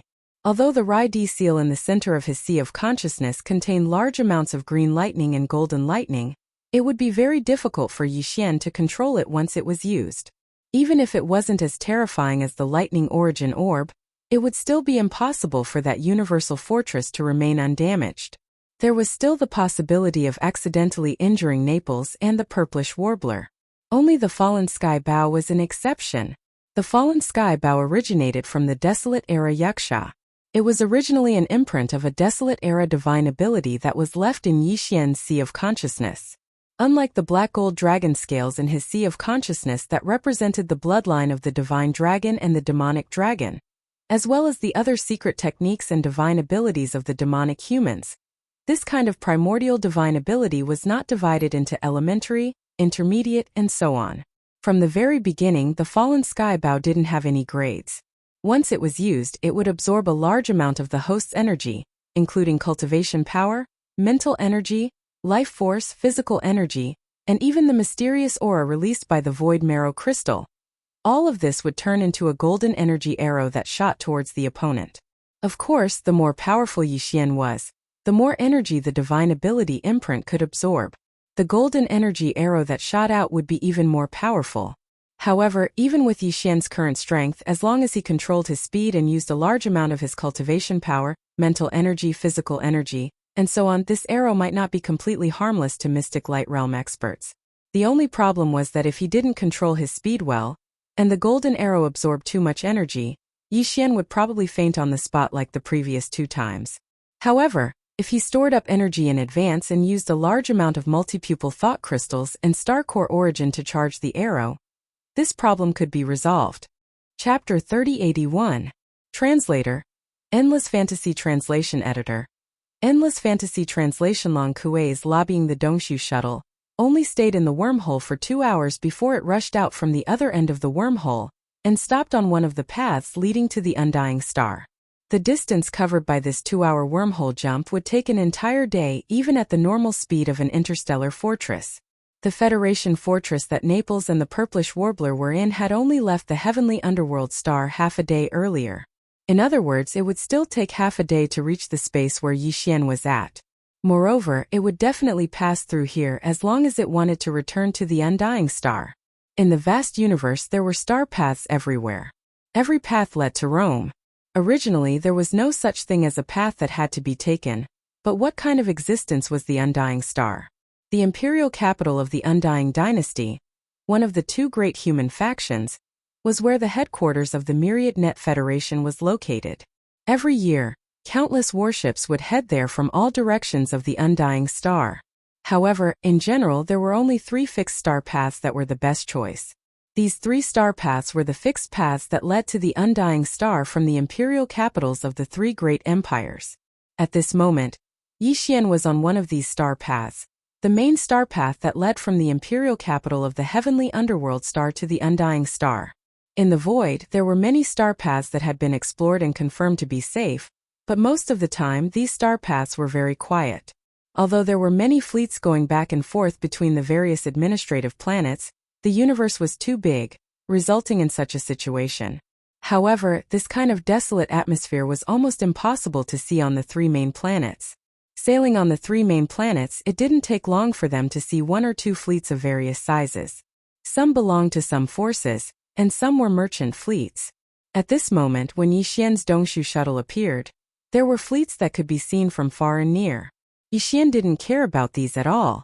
Apart from rescuing Naples and the Purplish Warbler, he also had another purpose in robbing the Federation fortress.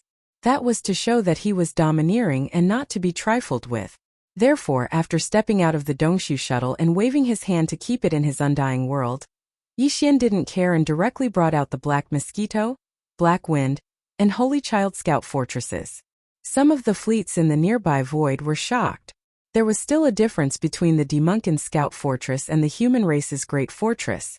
Those with discerning eyes could tell at a glance. This group of people thought that the Demonkin had attacked Universe 3 and had even attacked the Heavenly Underworld Empire. They were so scared that they were in a panic. They quickly fled and disappeared in the blink of an eye. Yi Xian didn't mind. With a wave of his hand, he activated the concealment formation of the 3 scout fortresses. Then, he took out the Thunderbolt Star Fortress that was 100,000 meters in diameter, and stood in front of the 3 scout fortresses. He also activated the concealment formation. The Federation's fortress. In nearly a day, Long Kuei had finished interrogating Naples and the Purplish Warbler. At this moment, he was using another kind of conciliatory plan to persuade the 2 of them. Since it was a conciliatory plan, he naturally couldn't use isolation and interrogation that would easily make the 2 of them reject him. Long Kuei even arranged a sumptuous feast in the resting area of the command cabin on the top floor of the Federation's fortress. At this moment, he had just opened a bottle of 100-year-old red wine and planned to have dinner with Naples and the Purplish Warbler. He wanted to use this opportunity to persuade the 2 of them to cooperate with him and give a better testimony. Just at this moment, a Federation communications officer in the fortress sent an instant report. What was recorded was the feedback of the sudden appearance of 3 demon scout fortresses about 2 hours ahead of them. This was clearly the news spread by the merchant ships that were startled away. Long Kuei glanced at the report and immediately smiled. He casually put it down and poured the red wine as he said to Naples and Xianyuanzing, "To be honest, even I feel that it's not worth it for the two of you to be so insistent. Do you know why?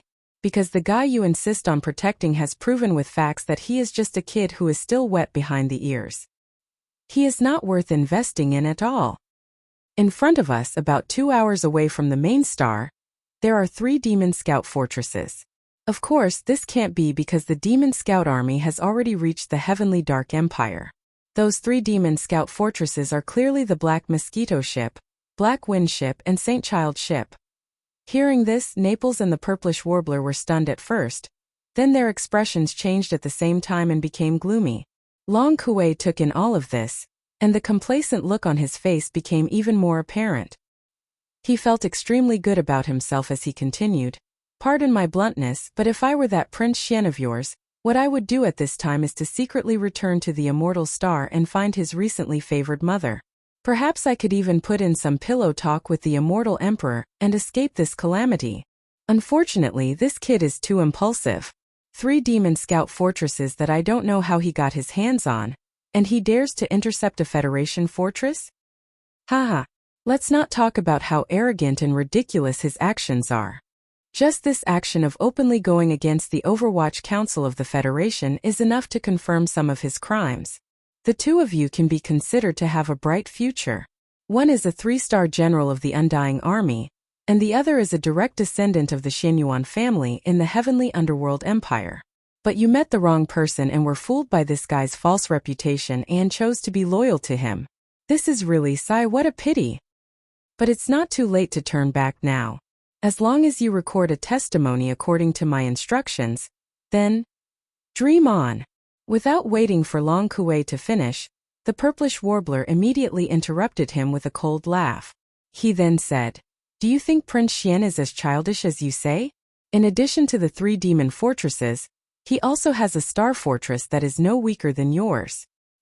He also has an army of millions of mosquito beasts and tens of thousands of space-swallowing beasts. You should know about the space-swallowing beasts, right? They are terrifying creatures that exist in the space-swallowing black holes of the demon star sector. Even the superstar destroyer cannons of a normal fortress cannot damage them.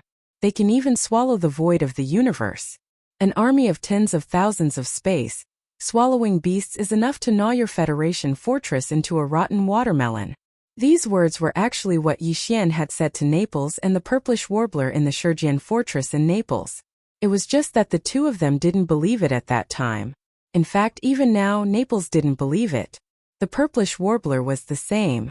She only said this because she didn't like Long Kuei's face and mouth. She just wanted to vent her anger. As for Long Kuei, it was obvious that he wouldn't believe Yi Xian. After hearing the Purplish Warbler's words, he was stunned for a moment. Then he raised his head and laughed. Chapter 3082. Translator. Nayarbo Studio Editor.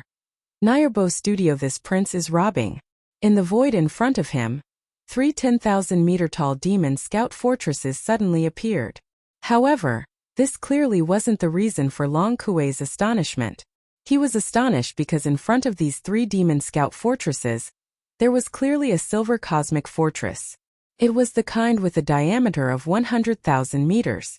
It was definitely a true cosmic fortress, just like the Federation fortress he was currently in. In addition, the huge death ray cannon of this silver fortress had a diameter of 20,000 meters. At this moment, a dark light so dark that it could cause one's soul to sink into it was clearly flashing. This was clearly the signal that the enemy's death ray cannon had finished charging and could shoot out a terrifying black beam of light at any time. Although the Federation fortress under his feet also had a 20,000-meter-long death ray cannon, it had yet to charge up. In order to fully charge up, it would take at least 10 minutes. This amount of time was enough for the enemy to blast a 20,000-meter-wide hole in this Federation fortress. This wasn't all. What shocked him even more was that in the 3 demon scout fortresses behind this silver cosmic fortress, there was clearly a large number of mosquito beasts and void devouring beasts charging out from the main passageway of the fortress. After charging out, they gathered at the left and right sides of the fortress. The void devouring beasts were in front, and the mosquito beasts were behind. In the blink of an eye, 2 seas of ferocious beasts had formed. It was a frightening sight. Looking at the scale, there was definitely more than 100 mosquito beasts. There was definitely more than 10,000 void devouring beasts.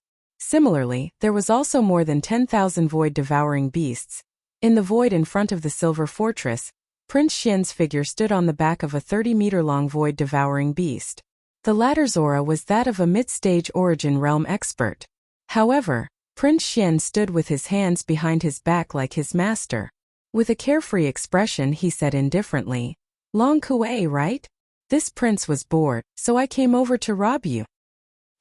Xin Yuanziying's face was originally filled with a sluggish expression. At this moment, when she heard these words from the sound transmission system of the Federation stronghold, and then looked at Yi Xian's incomparably annoying face on the screen, she couldn't help but laugh out loud. Even Naples chuckled foolishly. A warm feeling flowed through his heart. At least, Prince Xian had not given up on him. He would rather bear the crime of robbing the official stronghold of the Federation Overwatch Council to come rescue him. Although Naples didn't think it was a wise move, and if possible, he would definitely try his best to stop it. But it really happened, and the ambiguity in his heart couldn't be suppressed. Following such a master, even if she was impulsive and ended up achieving nothing in the end, at least he would have no regrets in his heart. It was worth it. At this moment, a communications officer staggered into the lounge. His face was pale as he read the analysis report that he had just received. The enemy's interstellar fortress has been confirmed. It's the Deva butterfly of the Heaven's Legacy race. The main cannon has already finished charging. Also, the approximate number of mosquito beasts has been calculated. There are more than 10 million of them, and those above the black hole realm, there are more than 10,000 of them. As for the void-swallowing beasts, gurgle gurgle, more than 100,000 of them, at least 5,000 of them above the black hole realm. Oh, these are the void-swallowing beasts that even the fortress's super meteorite cannon couldn't kill. They can even eat up the void. If these 10,000 void-swallowing beasts swarmed forward, at least a quarter of the entire Federation stronghold would be eaten up before our death ray cannon finishes charging.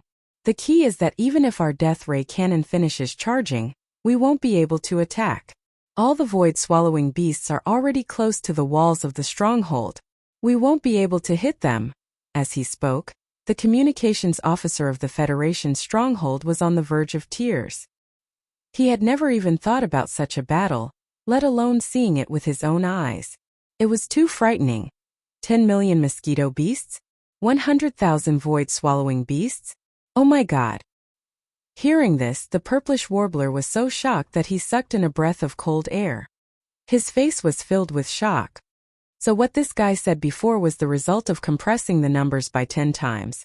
I thought he was just bragging, but now, it seems like he really is keeping a low profile. More than 15,000 black hole realm beasts? Oh my god, how did His Highness do it? Naples was so scared that his entire body trembled. Even though he was a mystic light realm expert and it wasn't impossible for him to kill 10 million mosquito beasts and 100,000 void-swallowing beasts, it would definitely tire him out. At this moment he couldn't understand Prince Xian. Putting aside that origin realm mosquito emperor, that void-swallowing beast with 8 stars on its back is clearly at the origin realm as well. Adding on the fact that there are more than 15,000 black hole realm beasts. Even I can kill them, but if I want to subdue them, I won't be able to do it even if my cultivation breaks through another realm. His Highness is really a god. Long Kuei also fell into a daze. He had only casually glanced at the screen before. Even though he knew that there were many mosquito beasts and void-swallowing beasts, he didn't know that there were so many of them. This was the result of the Federation's scanning system being scanned and quickly analyzing the capabilities of the Federation's fortress, which was why the final result could be obtained so quickly. Normally, when a person's numbers reached a certain level, they would only think that there were a lot of them. However, when this a lot was turned into actual data, that kind of terrifying feeling would surface in one's heart. However, after being shocked for a while, a trace of ecstasy appeared on Long Kuei's face. He raised his head and laughed. Ha ha ha, I finally caught your tail. You finally showed yourself. 10 million mosquito beasts. 100,000 void-swallowing beasts. Among them there are more than 15,000 black hole realm beasts and above. Even a supreme existence that surpasses the mystic light realm, such as the experts of the dynasty's elder generation, wouldn't be able to subdue such a large army of beasts. How could Long Xian do it? Just this point alone is enough to make him unable to explain himself clearly. He won't be able to wash away the suspicion of being a spy of the Tianji race. Not to mention, he even took out a fortress of the Tianji race. That's a fortress that only the upper echelons of the Heaven's Legacy race can use.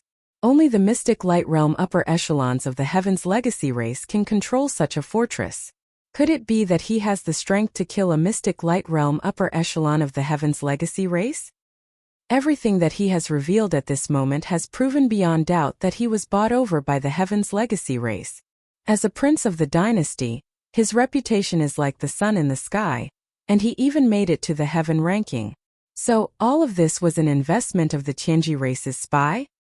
Unfortunately, what this idiot did today will probably make the higher-ups of the Tianji race vomit blood and die from anger. Ha ha ha. Chapter 3083. Translator. Endless Fantasy Translation Editor. Endless Fantasy Translation Taking Action Robbery? Long Xian, do you know what you are doing? With a cold smile, Long Kuei stepped into the Federation's fortress and hovered in the air in front of the fortress. He scanned Yi Xian from head to toe and threatened, "In the Imperial Court I am your uncle. In the Federation, I am the Deputy Supervisor of the Federation's Overwatch Council. You are robbing me. Are you rebelling against the Imperial Court and the Myriad Federation? Oh right. You have done this a long time ago. Originally, we were still investigating you in secret. After all, this is related to the Imperial Court's reputation. But now it seems, after returning to the Federation's headquarters, I will immediately submit a report. The Federation will open a public investigation into the fact that you are a spy of the Tianji clan. We, the immortal Imperial family, will never tolerate spies. Even if it hurts the Imperial family's reputation, the Imperial family will never cover it up for you.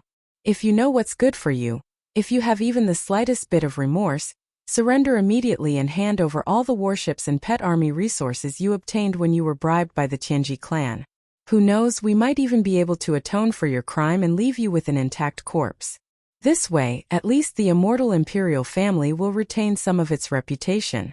For this reason, I can make the decision to plead with the immortal Emperor to spare your mother's life and not implicate her."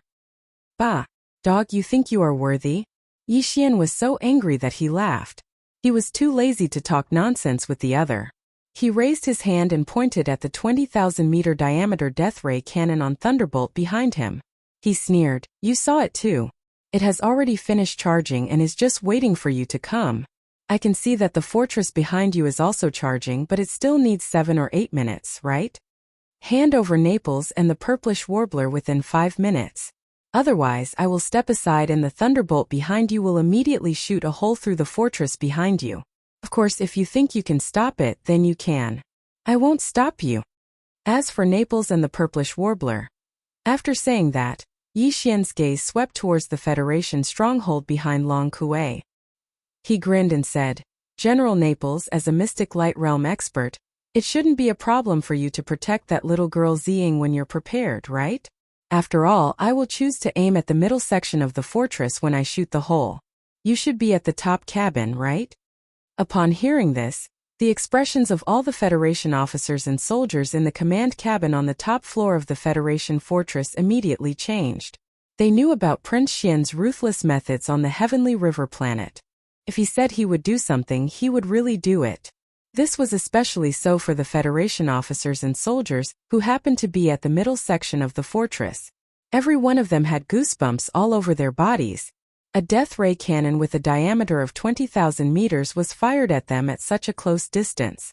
Although they were also in a starry sky fortress, they would still be shot through even if their energy shields were fully activated. The other party had already nodded and would aim at the middle section of the fortress. That was clearly where they were at the moment. When the time came, that position would become a hole through. Would they be able to leave anything behind? If it weren't for the strict rules, these Federation officers and soldiers would have fled long ago. Long Kuei's expression instantly turned gloomy. Based on his understanding of Prince Xian, this guy would definitely do what he said he would do. In fact, since the other party had already shown his strength and revealed all the pet armies and even the starry sky fortress that he had obtained from the heavenly legacy race, it was obvious that he was determined to win today. If he didn't hand over the people, then this matter would definitely not end peacefully. As far as Long Kuei was concerned, he couldn't wait to hand over the people. That was because in that case, it would be no different from confirming the fact that Prince Xian had attacked the Federation's fortress and kidnapped his comrades. When that time came, not only would Prince Xian never be able to clear his name, but even Naples and the Purplish Warbler wouldn't be able to clear their names after they were rescued, even if they didn't know that he was a spy from the Heavenly Legacy race. It was precisely because of this that Long Kuei couldn't wait for Yi Xian to succeed in this robbery. However, he couldn't be too obvious in order to facilitate this matter either. If he was too obvious, people would criticize him. At the same time, it would be detrimental to his own official career. He would leave behind a stain that he was timid and easily let a suspect in custody be rescued by a spy from the Heavenly Legacy race.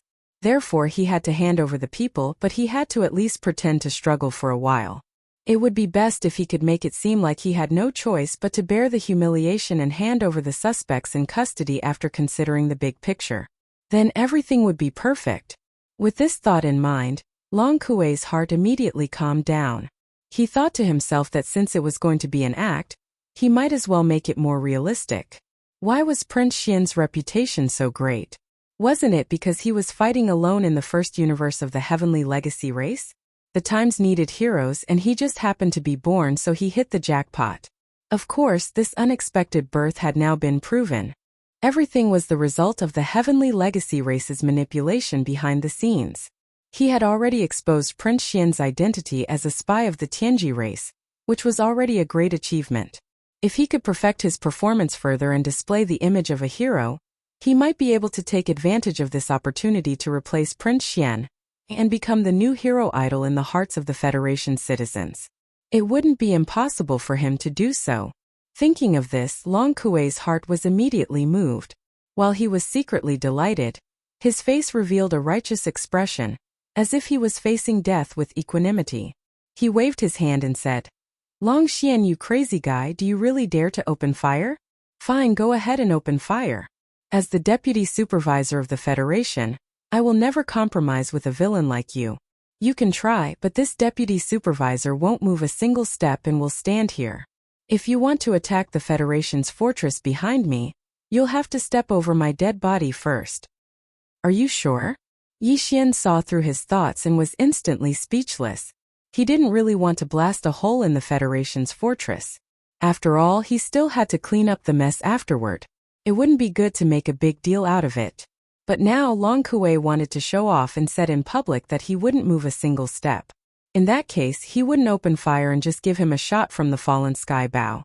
If the Federation's fortress was destroyed, it would be difficult to clean up the aftermath. But if Long Kuei died or was severely injured, he was a collateral member of the imperial family. As long as the imperial family didn't pursue the matter, the myriad Luo Federation headquarters would naturally avoid trouble. And this would be enough for Yi Xian to vent his anger. Even if he only severely injured this guy, Yi Xian's anger would be more or less appeased. Thinking of this, Yi Xian immediately raised his left hand and grinned. "Deputy Supervisor, you spoke so righteously just now. You won't be a coward when the time comes, right?" Chapter 3084. Translator. Endless Fantasy Translation Editor. Endless Fantasy Translation. What should be done is done. As soon as Yi Xian finished speaking, he raised his hand high up and pointed at Long Kuei. However, the palm of his left hand, which was originally empty, suddenly burst forth with a golden light. A golden bow in the form of energy appeared without any suspense. To Yi Xian, all of this was very familiar. At both ends of the ancient and ferocious bow, the two humanoid creatures that formed the semi-arc of the bow opened their mouths wide in anger, just like how Yi Xian was roaring madly at this moment. A bowstring that was clearly made of countless fine golden threads twisted together extended out from the wide mouths of the two roaring creatures at the same time. Very soon it condensed into a bowstring. On it, there was clearly a golden energy arrow that quietly appeared, and the arrow was already on the bowstring. Before this, Yi Xian had thought about it and felt that he had to use this attack. His cultivation base was still only at third-order planet warrior. Although no one in the Myriad Luo Federation really thought that his cultivation base was that weak, he could not be completely sure that no one would be suspicious. After all, no matter how shocking everything he did in the Demon Dweller Star Zone was, in this third universe, no one had seen it with their own eyes. But now, if he used the Heaven Falling Bow's divine ability, even if it was only to severely injure Long Kuei, then the loophole in his cultivation base would at least be delayed for a long time before anyone would suspect him. In order to prepare for this attack, Yi Xian had invested a large amount of multi-pupil consciousness crystals and star core origins. Of course, they were all low-grade goods. He had too many of these two resources in his hands, and as Yi Xian's cultivation base increased, their usefulness had gradually decreased. It was just right to use them here. However, even though he had used a large amount of multi-pupil consciousness crystals and star core origins as the energy source for this attack, at this moment, when Yi Xian used the Heaven Falling Bow again, the small golden bow that was originally suspended above his sea of consciousness still absorbed a large amount of Yi Xian's physical strength, blood, cultivation base, spiritual power, and life force. It was not that he did not prepare enough energy, but that this divine ability had been branded in his flesh and soul.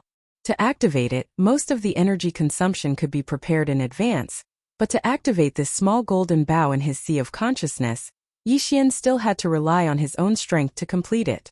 A strong sense of weakness hit Yi Xian. Although it was not as extreme as when he used the Heaven Falling Bow's divine ability the previous 2 times, he still had the illusion that his soul was dizzy. After paying such a price, if he still could not kill or severely injure Long Kuei, all of this would not be worth it. As this thought flashed through his mind, a fierce light burst out of Yi Xian's eyes. He suddenly said in a cold voice, "This bow is called the Heaven Falling Bow. Today, this prince will use the power of this bow to send you to heaven." As these words rang out, wisps of strange golden brilliance began to burst out from the depths of Yi Xian's eyes. He raised his right hand, grabbed the arrow's tail, and suddenly exerted force, instantly drawing the bow to its full length. At the same time, a huge illusory figure appeared behind him. It was almost as tall as the sky and was 100,000 feet tall. It seemed to be a little smaller than the 100,000-meter-wide Starry Sky Fortress. However, for some unknown reason, this ferocious illusory figure gave off a feeling of disdain and a terrifying pressure that seemed to be able to destroy the world. This illusory figure was the ancient Yaksha that Yi Xian had seen in the inheritance picture of the Heaven Falling Bow. The previous 2 times Yi Xian had used the Heaven Falling Bow's divine ability, the ancient Yaksha illusory figure had not appeared behind him. This time, even Yi Xian was greatly surprised by its unexpected appearance. He did not think too much about it and simply attributed it to his own growth in strength and the fact that he had reached the planet realm. As for whether it was true or not, now was not the time to delve into it. He would think about it later. In any case, it was not a bad thing. At least, the Yaksha illusory figure behind Yi Xian had boosted the momentum of his attack to the extreme.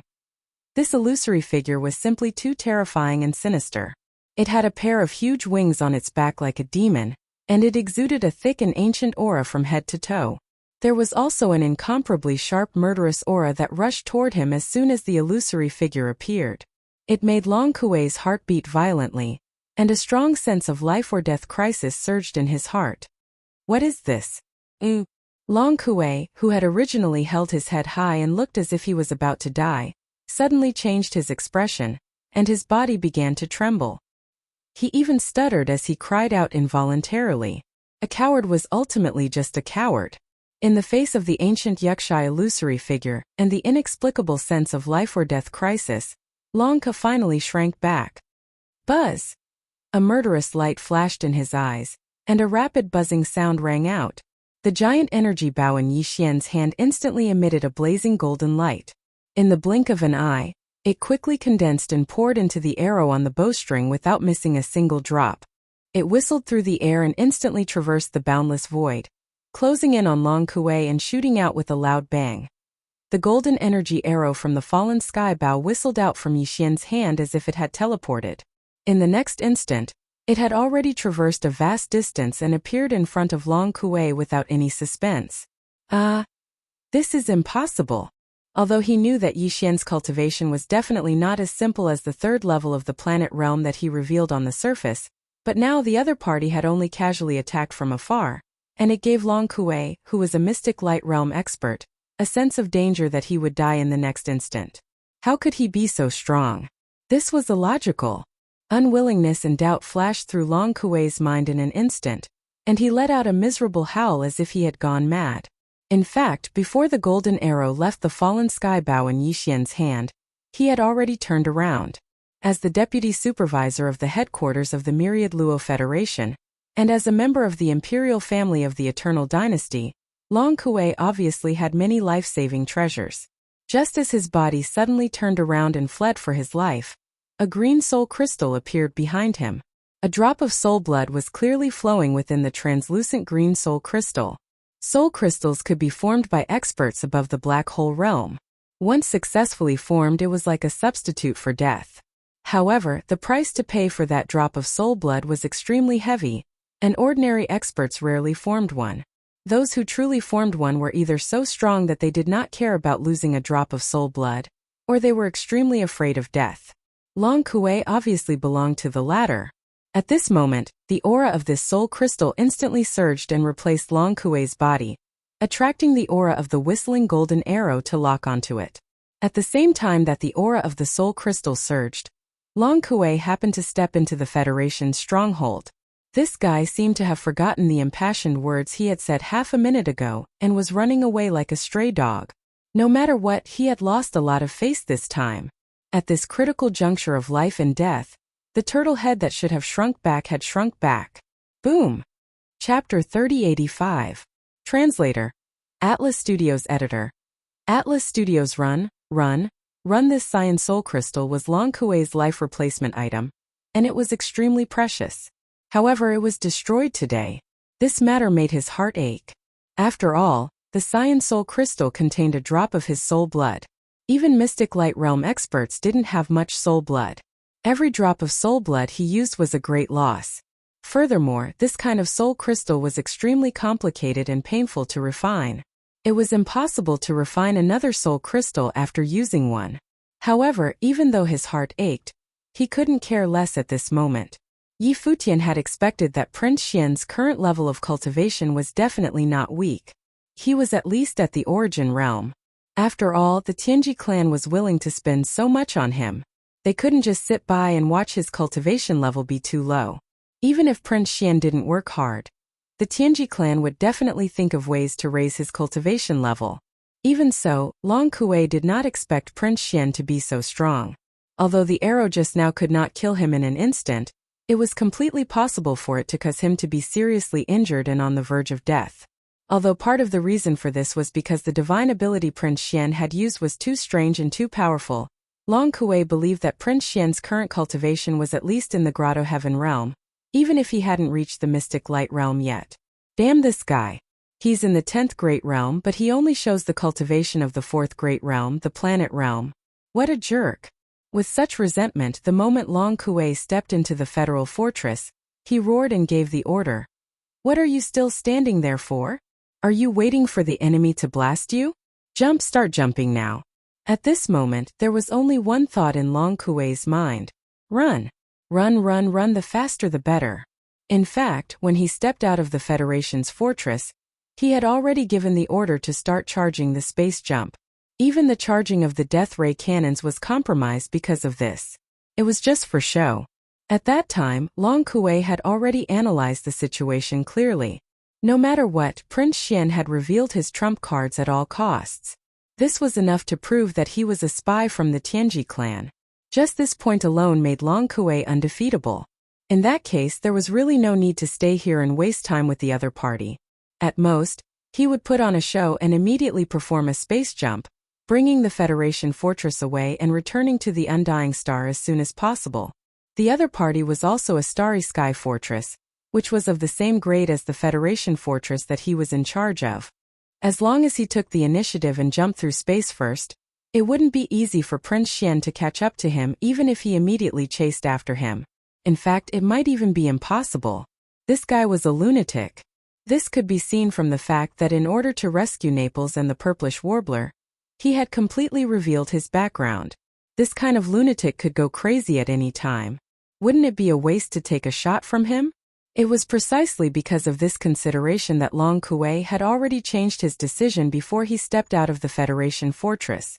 The charging speed of the death ray cannons was slowed down to the minimum, just for show. However, the space jump system of the Federation fortress was secretly charging at full power. Space jump as a life-saving method charged very quickly. Although it had only been a minute, in reality the entire charging process had just finished. The Federation fortress immediately began a space jump. As a dim light flashed, the huge starry sky fortress disappeared in an instant. The starry sky void where it was originally located trembled slightly, and let out a faint buzzing sound. He actually ran away? After all this time, it turns out that the words of the deputy supervisor of the Federation are also farts. This result surprised Yixian greatly. The other party's identity was there. No matter whether it was in the Wanluo Federation Overwatch Council or in the Undying Dynasty, he was extremely prominent. However, the words he had just said were farts in the blink of an eye. No one would have expected such a situation. He could only blame the other party for being too shameless. He was simply too shameless. Unwilling to accept this, Yixian immediately gave the order for all the mosquito beasts and soldiers to return to their nests. After that, with a wave of his hand, the Black Mosquito, Black Wind, and Saint were all stored into the undying world within his body. Yixian stepped into the lightning fortress and immediately gave the order to pursue at full speed. With a buzzing sound, the lightning fortress immediately began a space jump and rumbled away at full speed. An hour later, tens of millions of miles away from the wormhole entrance where the two starry sky fortresses were previously facing each other, in a vast galaxy void, the originally calm and waterless universe void suddenly seemed to be disturbed by an external force. Suddenly, a layer of invisible ripples appeared. Faintly, there seemed to be a buzzing sound of space trembling extremely violently. A starry sky fortress with the insignia of the Wanluo Federation engraved on its hull suddenly appeared in this void without any warning. Without stopping for a moment, it immediately sped towards the nearest wormhole entrance at full speed. This ship was the Starry Sky Fortress that belonged to the Federation's Overwatch Council, and was commanded by Long Kuei. Even for a Starry Sky Fortress with a diameter of 100,000 meters, not to mention the wormhole jump, if it only used the Starry Sky Fortress's jumping ability to launch an extreme distance space jump, it would still not be able to continuously perform it. Just like how a cannon barrel needed to be cooled down, after the Starry Sky Fortress's space jump equipment had been fully operated once, it also needed a buffer period before it could perform a second jump. This buffer period after a full-load extreme jump would be at least 12 hours, which was half a day. Therefore, after completing an extreme jump, this Federation fortress could only use this method of traveling at full speed to rush towards the nearest wormhole. Although it was very likely that the Tianji Ray Silver Fortress chasing after them was of the same grade as Long Kuei's Federation fortress, the enemy's death ray cannon had long since finished charging. The terrifying death ray energy beam with a diameter of 20,000 meters could be fired at any moment. However, Long Kuei's Federation fortress was different. The entire Starry Sky Fortress's kinetic energy was already in a state of full operation. In order to ensure full speed travel, it had no time to charge the main cannon of the Starry Sky Fortress. If it chose the latter, its speed would definitely decrease greatly. At that time, before the main cannon of the Starry Sky Fortress could finish charging, the Silver Fortress chasing after it would have already caught up. At that time, when that crazy Long Xian fired his cannon, even a supreme existence like Long Kuei, who had the cultivation of the mystic light realm, would feel extremely uncomfortable even if the terrifying death ray cannon energy beam brushed past him. Even if he did not die, he would lose a layer of skin. The two Starry Sky Fortresses were of the same level, but because the Silver Fortress had the upper hand and was already prepared, it was able to completely control the situation as soon as they met. Right now, Long Kuei was filled with resentment, but there was nothing he could do. Right now, he had no other choice but to escape. Chapter 3086. Translator. Endless Fantasy Translation Editor. Endless Fantasy Translation Uproar. As the Federation fortress commanded by Long Kuei suddenly appeared in the void, it continued to move forward at an extremely high speed without stopping for a moment before quickly disappearing. About 10 minutes later, not far away, the void of the galaxy, which had just returned to normal, once again rippled with a layer of formless ripples. The same buzzing sound of the void trembling rang out. Immediately after, Yixian's lightning fortress appeared. It paused for a few seconds to confirm the direction, then immediately swept out with a loud rumble, turning into a silver ray of light as it chased forward at an extremely high speed. The position it had locked onto was precisely the direction of the void where Long Kuei's Federation fortress had disappeared 10 minutes ago. Although the two interstellar fortresses were of the same level, both were entry-level standard fortresses with a diameter of 100,000 meters. The Federation fortress commanded by Long Kuei was somewhat different from Yixian's lightning fortress. After all, the former was built by the human race's science and technology camp in the third universe, while the latter was a product of the Tianji clan in the first universe.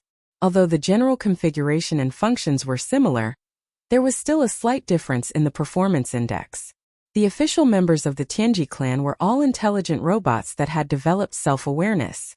True members of the Celestial clan couldn't do the hard work of building battleships, space fortresses, and interstellar fortresses themselves, but the technology was still under their control. The actual execution was done by the highly intelligent robots that hadn't yet developed their own sentience.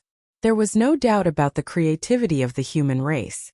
Among the thousands of races in the universe, there was a reason why the human race could be called the leader of all living things. However, when it came to mechanical manufacturing technology, the human race was really no match for the intelligent robots of the Tianji clan. Apart from the human pioneer of Starsky technology, Xingbo, among the current human race experts, even the imperial preceptor of the everlasting dynasty Di'er, dared not say that he was superior to the Tianji clan in this aspect. In fact, Di'er was also an intelligent robot. Usually, no one would pay too much attention to the slight difference in mechanical manufacturing between the human race and the robots. Even the existence of such a slight difference could not be truly confirmed. However, at this moment, as the two starry fortresses that belonged to the human race and the androids, which were respectively built by the human race and the androids respectively, were chasing each other in the vast void of Universe 3, this originally extremely weak gap was vividly displayed like never before. The two space fortresses had used all of their kinetic energy to increase their sailing speed. They were moving at full speed in the void. However, the distance between the two was constantly shrinking, and Lightning Fortress, which was closely following behind, was getting closer and closer. After only a day's time, the void distance that was originally 10 minutes at full speed was shortened to about 8 minutes. At this rate, Lightning Fortress would be able to catch up with the Federation Fortress in another 4 days. As for the Federation Fortress, even if it entered the universe wormhole again and again, it would not be able to reach the immortal planet in 4 days. The two interstellar fortresses, which had a diameter of 100,000 meters, were as if they had gone crazy. They displayed extreme speed, chasing one another endlessly in the void of the galaxy. Such a scene could not be said to be unprecedented, but at least it had not appeared in the third universe. Along the way, all of the strong men of the Federation, or the existences in the commercial fleet, after seeing this scene without exception, had a shocked and stunned expression on their faces. The interstellar fortress in front of them was clearly engraved with the emblem of the Overwatch Council of the Federation. Could it be a dream? In the third universe, there was actually someone who dared to chase after the interstellar fortress of the Overwatch Council, the headquarters of the Wanluo Federation, as if they were chasing a dog. It was as if they would not give up until they killed it. When did such a fierce person appear in the third universe? In the command hall on the top floor of the Federation Fortress. Bah! Damn it! It is clearly the same standard entry-level fortress. Why is that little bastard behind us getting closer and closer? This is too much of a bully. Long Kuei fiercely slammed the analysis report in his hand on the table in front of him, gritting his teeth and cursing endlessly. This report was the result of the analysis that the Central Intelligence of the Federation Fortress had just obtained after rigorous calculations. It clearly stated the exact time that the interstellar fortress behind them would be within the firing range of the death ray cannon. If the speed of the two interstellar fortresses did not change, then it would only take 3 days, 10 hours, and 47 minutes for the enemy fortress to be within the firing range of the death ray cannon. I must ask for help from the dynasty. Even if I use wormholes again and again, I will definitely not be able to reach the immortal star in less than 4 days. Long Kuei, who was full of anger, forced himself to calm down as his chest violently heaved up and down. He said to himself, however, if the headquarters of the Federation receives the request for help and immediately sends the interstellar fortress fleet over, it will be enough to meet up with me before that madman behind us gets within the firing range of the interstellar fortress. Then there will be nothing to be afraid of. Thinking of this, Long Kuei's eyes suddenly lit up. He turned his head and gave a new order to the communications officer beside him. Immediately contact the Federation's main network and request the headquarters of the Federation to immediately send the interstellar fortress fleet over to help. Make the situation more serious. Just say that this deputy supervisor has already verified that Prince Xian has betrayed the dynasty and was bought over by the Tianji clan. Not only does he have the interstellar fortress that the Tianji clan gave him, he even has an army of 10 million mosquito beasts and 100,000 void-swallowing beasts. The so-called genius of the dynasty, the so-called pride of the human race, and the idol of the Federation, is just a typical example of the opposite that the Tianji clan deliberately supported at all costs with ulterior motives. As for this supervisor, it was precisely because I discovered this shocking secret that I was desperately ambushed and hunted down by Prince Xian.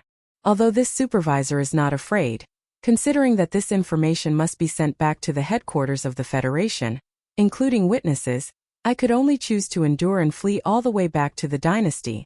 Let's put it this way. That's the gist of it. You can think of the specific wording carefully. After he finished speaking, Long Kuei waved his hand, and a relieved smile finally appeared on his face. Although he was quite frightened this time, at least with this great contribution, everything was worth it. At the side, the communications officer, who had hurriedly finished his statement, immediately turned around and rushed toward the interstellar fortress's main control hub. Looking at his face, it was obvious that his forehead was full of black lines. Clearly he was quite shocked. Half a day later, a heavy bomb was suddenly thrown into the official website of the Wanluo Federation without warning. Prince Xian was actually a spy of the Tianji clan. At this moment he was on the Starry Sky main route from the heavenly underworld star to the imperial capital, the immortal star. He was desperately chasing after the Federation's deputy supervisor, Long Kuei, who had dug out this shocking secret. He wanted to silence him. Although this matter only appeared and spread in the form of gossip, the source was said to be from the federal headquarters, the Overwatch Council. Therefore, in the shortest amount of time, it blew up countless powerhouses of the human clan in the entire third universe. They were all fried on the outside and tender on the inside. Chapter 3087. Translator. Nairbo Studio Editor.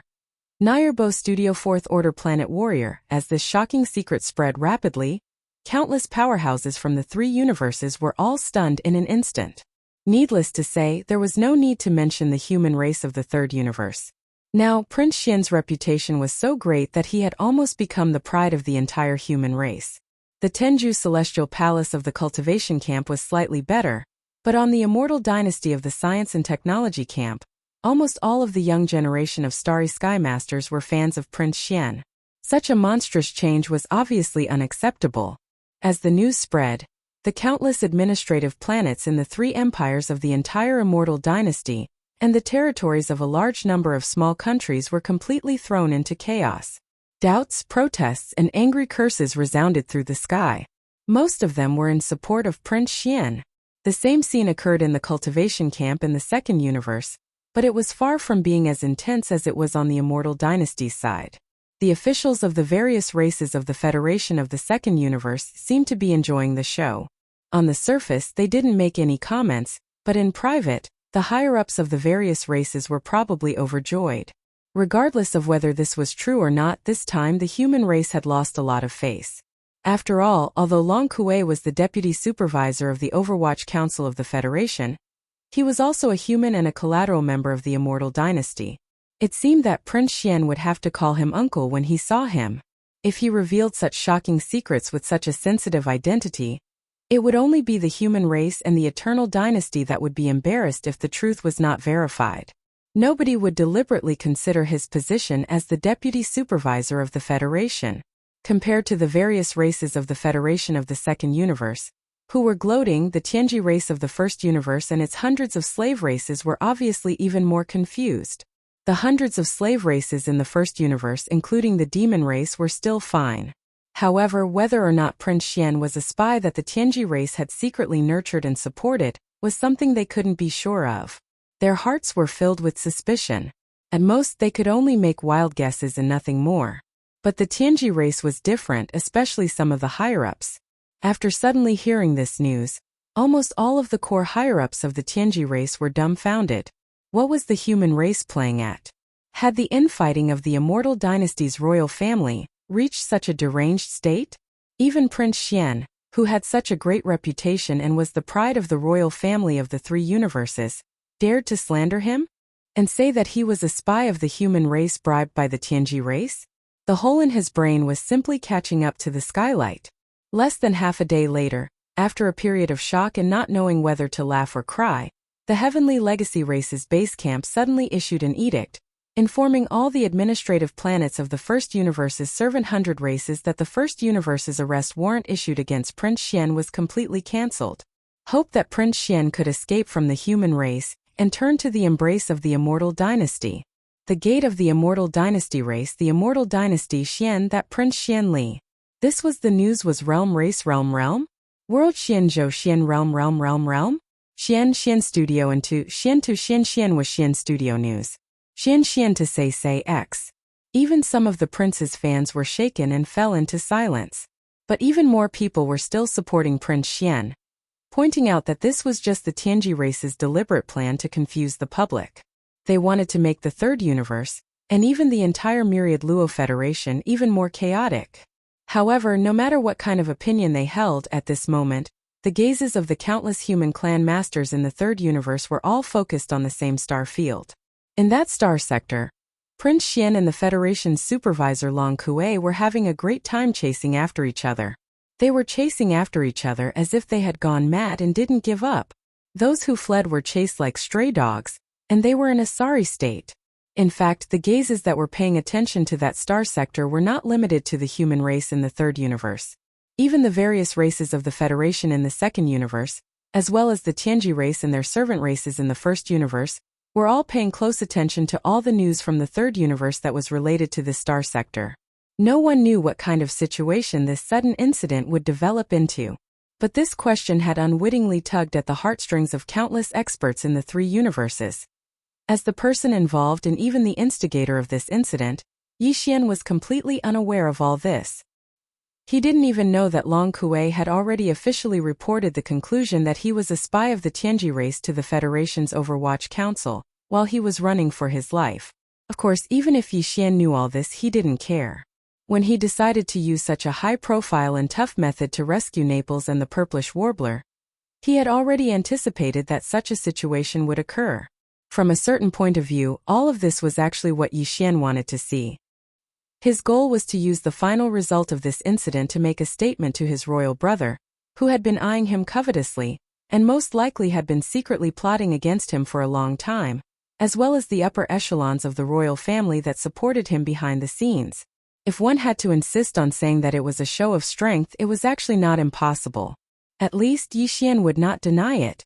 As for what the final result of this incident would be, on this point, perhaps countless experts in the three universes were secretly guessing and analyzing, but for Yi Xian, he had already confirmed it without a doubt long before he officially launched the operation.